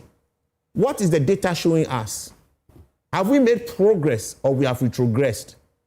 Water quality, we are retrogressing. There's no intervention that has yielded the policy impact we saw. By June of 2026, NIMOS is responsible for the arrest of 200. Arrest 1 million people. People who are arrest involved. 1 million people. And if when you arrest 10 million or 200 million people, the water is not improving, it's rather getting worse. Tell me, what is the policy outcome of the intervention? So you have to be careful. The water is not improving, despite the fact that by June, as I speak, I mentioned, NIMOS had been able to, as it were, impound and destroy. You see, again, you are making mistake with policy making. Policy evaluation is not done that way. Impound and you are discussing policy inputs. 3,000 chamfans. Demobilize over 170 excavators, water pumps, over 300 of them. They have been able to, as it were, and your water turbidity is where? Imagine they have not done so. And your water turbidity is where? That is the question you should ask. Every single thing you are doing, 9 months is not the only policy intervention. It is a plethora of policy interventions that are supposed to be deployed. It's supposed to achieve an effect. This is the mistake we make in this country. We discuss policy from a point of input and not the output. Thank you. That nonsense must stop. That's what we said. The president should make us put data out transparently. And look, we are Ghanaians. We largely go to school and learn for exams. We study to pass exam, not to know. There are very few instances that people study to know in this country. I have been a teacher. I've been a lecturer. I'm telling you. So if you don't set the examination questions correct and the marking scheme correct, you won't motivate the people right. So we should do that with our politicians. And we said here, it is the water turbidity we are going to start fighting. The water quality we are going to start fighting. So let's have, Mr. President, from every single waterworks, Ghana water treatment plant, let's report the input of water. If you yourself, Mr. President, every day you are seeing that upon all the things you are doing, all the big policy statements you are making, you are not seeing the effect, you start rethinking. But the truth of the matter is that they are easily constrained by the realities and practicalities of the time. And I need a little time. I spent time studying this particular matter. One, because of my papers, the treaties I put together around the IMF and the Goldbod'S and all that, early in the year. I spent time talking to Galamseyers, people in the communities, leaders in there. I spoke to policy actors. I spoke to the large-scale mining people, the CEOs. I did quite some extensive study of the entire situation. The socio-economic reality is that Galamsey has become a livelihood. It is so endemic, you can hardly separate it from the path of politics, economics, and community harmony. The chiefs are supporting it. The families are supporting it. A JHS school dropout goes into a pit and is making 3,000 to 10,000 cedis a week. How many of the people in this office, in Multimedia Group Limited, make 3,000 a week? Graduates, how many of them? You can't fix this. We have moved past the point of what? No return. And I must be honest, if I have to be honest about my policy making and my policy analysis, our only path forward is fixing Galamsey, not fighting and stopping Galamsey. We can't. The politicians today, the economy is depending on it. 63% of our total exports is dependent on gold. More than half of it is ASM gold. There's no lying about the fact that most of ASM can only come largely from Galamsey. They deny it. You can't hold Goldbod'S for it because there are licensed people coming in. You can't, so that I don't have a problem. And you and I have discussed. I'm coming, please, I beg you.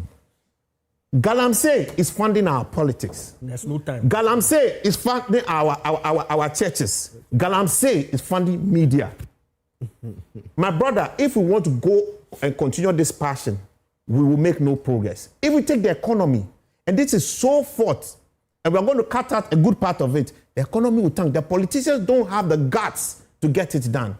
They will keep pretending to want to have this done. So today, I'll be honest with a future that I think is only practical and real. Not because it's a future that is ideal. The Galamseyers recover around 30 to 40% of the gold in their mining. And they use suboptimal technology.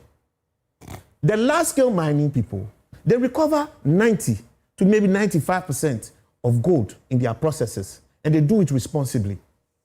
Can we rather think of formalizing these people, regularizing them? And one of the things that Galamseyers seek is validation and recognition. They want legitimacy. It's amazing. Galamseyers are not proud walking around as a Galamseyer. So man, the key guys, okay. They will want, I'm coming. So when you use technology and we use some investments to now convert their output from 30% recovery to about 80% recovery, we can use that delta, that differential, to fund the correction of their activity, not just reclamation, but more the technology that they use so that they do not degrade our environment. With that as a baseline, another critical thing, we must now call our politicians out. They should give us data. I don't want to shout again.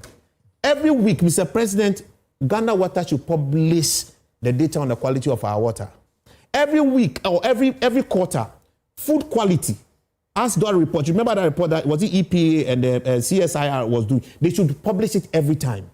Ghana Forestry Commission, they should publish the state of our forestry reserves. And we'll see whether we are making progress or not.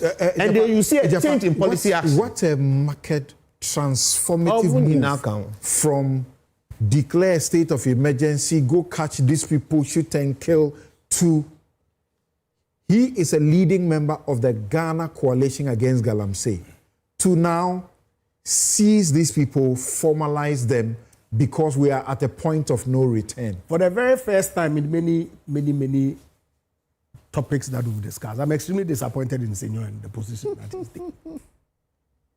Extremely. Because you see, I agree that His Excellency Nana Dankwa Akufo-Addo did not succeed in this fight against Galamsey. Try as he did. But we're here in this country when people, at the time that he was fighting Galamsey, were out in the Galamsey pits, telling the Galamseyers that vote for us. When we come, we'll allow you to mine. I never heard you call any of them out. How did any of us support them? I never heard you. No, that's never true. If you call them out, that's never true. But I didn't hear you call them out. Never true. The whole advocacy against Galamsey was always part of it. And call out that whilst we are all serious as a nation, fighting against this canker, the president was doing his best. We commended the president. I'm saying that you're commending the president. Now you are sitting here and saying that you lost the president. Because he gave up on the fight. When the opposition was out there in the pits where it mattered, doing the political propaganda, you didn't call the people in the pit out. That's not true. You never called them nation That's records. also not true. You're putting me in a difficult situation. I'm unable to stop him because you are directing your It's not true. things. I don't know why he's interjecting, but it's fine. I never heard you call them out, that you nation records, stop what you are doing. Don't play politics. The media coalition against Galamsey always did. So don't say so. That's not factual. That one I will accept it. You take notes. I will not take note on this one. But today this one I go face you. These are two good friends. Yeah. When finish, we are going to drink. Go on. Yeah. Say now. Allow him. Let's hear. You see, now in the run-up to the 2024 election, civil society, and legitimately so, the Catholics, bishops, Christian community, Islamic organizations, legitimate. Because I've said, look, I drive to Takrady practically every other week. And what I see the pra constantly becoming, I don't like it. So I don't try to play politics with Galamsey. You know it. So why you play politics? Hold on. The president today made commitments. His acolytes said all manner of things. Based on those commitments that they made to the people of Ghana, they were voted into office. They said that if the government was minded, all it took was 3 months for Galamsey to stop. What has happened? Now you are coming to sit here and tell me that we've lost it and that we should fix it rather than fight. Because they don't have the political will and they won't get it. So call them out. I have done call already. Them out and tell Ghanaians to vote against them in 2020. I'm not here to discuss, but you also failed me, so don't worry. I don't have a problem. I've come to the conclusion that the two of you will fail us on Galamsey. So let's just fix it. You sat here. That's all. You have sat here and commended Nana Dankwa Akufo-Addo, Excellency the President, for the effort he put in. Absolutely. Saboteurs. Yes. Including some who are in government today, sabotaged that fight, made commitments and won elections. Yes. And they've not delivered. And so, hold them. I have said it. Hold them. You want Where's me to, the AI? So your disappointment is that I didn't say that they should vote for you. No. I don't have a problem. Look, I want to hear the disappointment. You can see I'm watching the clock over and again. The election So please cycles don't bring will him in. continue to run. I don't have any difficulty at all. But I'm saying that all of a sudden, the commitments that these our friends in government today made, based on which 1 week or 2 weeks to election, people were calling for state of the nation to state of emergency to be declared. What has happened? It has failed. That's what has happened. And you are not an alternative on this matter because the two of you have failed. Senor, that's all I'm saying. At least MPP hasn't proven to be saboteurs. I agree. We have not sought to undermine the fight against illegal mining. But your people are still the benefiting from NDC it. did. Look, I don't have a difficulty. That's These people are committing offenses. You know that. Environmental Are offenses. benefiting from The it. law is there. The president Deal came with on them. ground. After all, So that we're they are told- good to me. Senor, after all, we're told that the national conversation that we're calling for, when the saboteurs were out there urging people to vote for them, and when they come, they will allow them to mine. We were making the call. They told us that we have executive power. Senor, please. Have you said it? Why? They told us that we had executive power. And we should deal with it. Yes. So they have executive power. Yes. So they should deal with it. Yes. Deal with it with the force that you committed to the people of Ghana, you are going to deal with. And they failed woefully. To the extent that today we are being told that even Ghana water turbidity level publication directives have been issued for officials not to give it out to the public. Shameful. Because it will expose that the thing is getting really worse. Yeah. But then again, how like much you said, worse will it even get anyway? The gold that is coming from this Galamsey activities. Yeah. The benefit is what we are being shown today here, that these are the profits. So we have rather institutionalized illegal mining. No. But it's not an Don't. You see the problem, you lose the argument. Don't connect. Say you don't come in. Don't come in. Okay, I'm don't sorry. come in. I need to come because I've just how many So, minutes Mr. to spare? President, yes. The last time I was here in this studio with you, you called him out. That's what I expected you to do. I've called that your mama. Yes, do so again today. Every time you get the opportunity, you call him out. Okay. Now, Mr. President, you are failing. You are failing the commitments that you made to the people of Ghana. And the fight against Galamsey. Oh, the Kimpins said they knew them. Let them find them. I mean, today I was on TV3. I said that the president promised us Kimpins. So, Mr. President, where are your Kimpins? Very shameful. Who to me is our Kimpin we caught. Where are your Kimpins? Okay, Isa. All right. So all the giddy, you will stop this in 1 week. This is where we are. all right. So let me say that I cannot remember President Mahama make any commitment to end Galamsey in 1 week. The communication team included Sam George and co, right? But the question is, who bears the ultimate responsibility? Don't do that. Don't do that. Isa, stop that one. I beg you. Don't do. I've been quiet since. So. Yes, you have been very quiet. Now, what I will say is that it's a survival issue. So legislations or enforcement alone cannot solve Galamsey, especially when it has to do with survival of the people. So I am one of the people that believe that we need a multifaceted approach in dealing with it, not only through enforcement. I disagree that we have entirely lost the fight. I disagree. That's if you are fighting. Because yes, we are, and that is what you didn't want him to mention to you, because steps have been taken. And I have read the communication from the Ghana Water Company. The characterization you people have given it, I disagree with the conclusions that you have given. To the extent that some directives were given not to release turbidity levels of water. Release them for me. They'll be publishing it every week. No. That is all we have asked for. I start in this studio. Publish it every week. You have not done immediately it. you assume power. So you hold on. Immediately you assume power. Yes. You were very excited to release it to show how the government previously had done really bad. But now you are not ready to release it. So what should we say? So circumstantially you can paint such a picture. But I'm saying that reading from the communication that I got from Ghana Water, it suggests that you cannot draw that conclusion based on the fact that you said directives were given. Now, coming to this politics of it, look, in 2024, it was not the NDC that described you as poor in terms of how you fought Galamsey. It was not the NDC.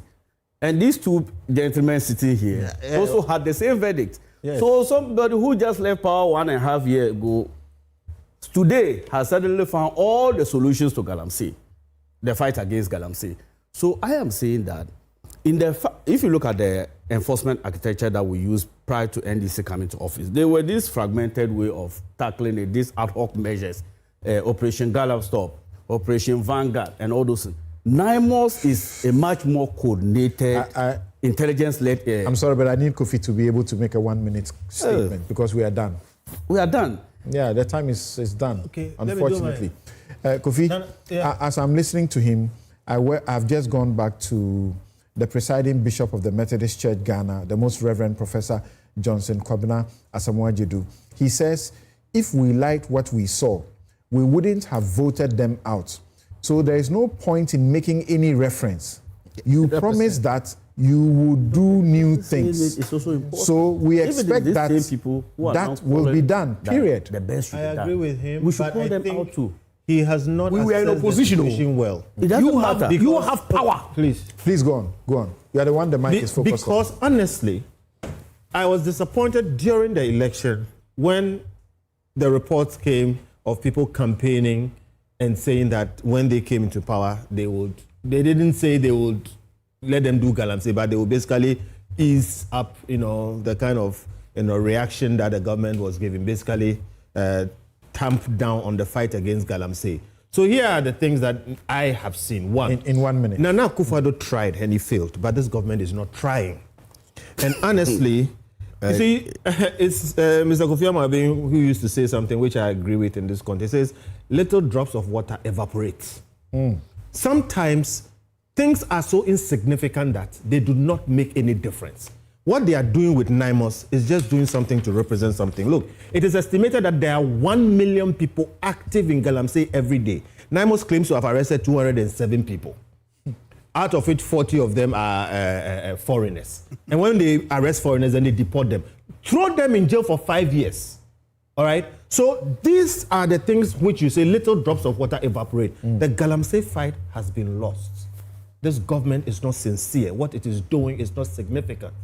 Okay? And if you look at what is going on with Goldbod'S and things, sometimes you are tempted to believe that is what is driving it. We need to rethink. Let me finish. We need to rethink our thinking about Galamsey and the policy around it. If we can recover those lands, maybe we should start focusing. My producers have stopped me already. This show is brought to you by Bank of Africa, strong as a group, and close as a partner, MTN everywhere you go. Where are you getting the gold from? Educating it is ethical and recorded brand leaders for Africa. Robert and Sons Optical Services, your comprehensive eye care service provider for 33 plus years. My Way Insurance. Dial *165# on the MTN to join My Way today. Syntex Tanks, it's strong, it's tough. Safari Valley Eco Park, bringing you closer to nature. Goldbod'S Jewelry, pure, precious, proudly Ghanaian. Melcom, your #1 shopping destination. Waylead, your trusted home builder. Bethel Dental, the Smile Stars here in Thomas Eye Hospital, providing excellence in healthcare, and Kel Charcoal Toothpaste. Happy Smile. My guests have been Sami Jemfi, Andrew Ejapa Mensah, Issa Atta, Kofi Bento, Senyor Hosi, and Ben Boache. Have a good afternoon. This has been Newsfile. It's your most authoritative news analysis platform. Little drop of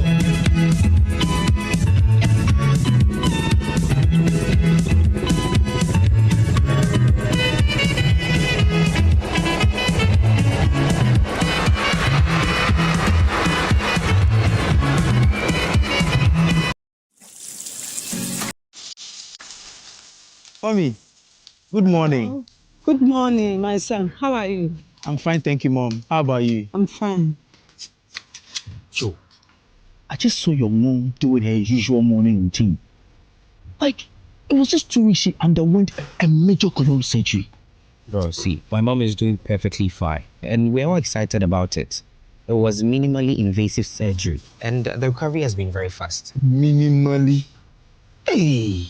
No, wait. What do you mean by that? So they offered my mom a laparoscopic colon surgery. Laparoscopic colon surgery, which we accepted. It turned out it was equally safe, with a very fast recovery time, and the cost involved too was very, very reasonable. She was discharged 3 days after the surgery, and you can see her, she's on her feet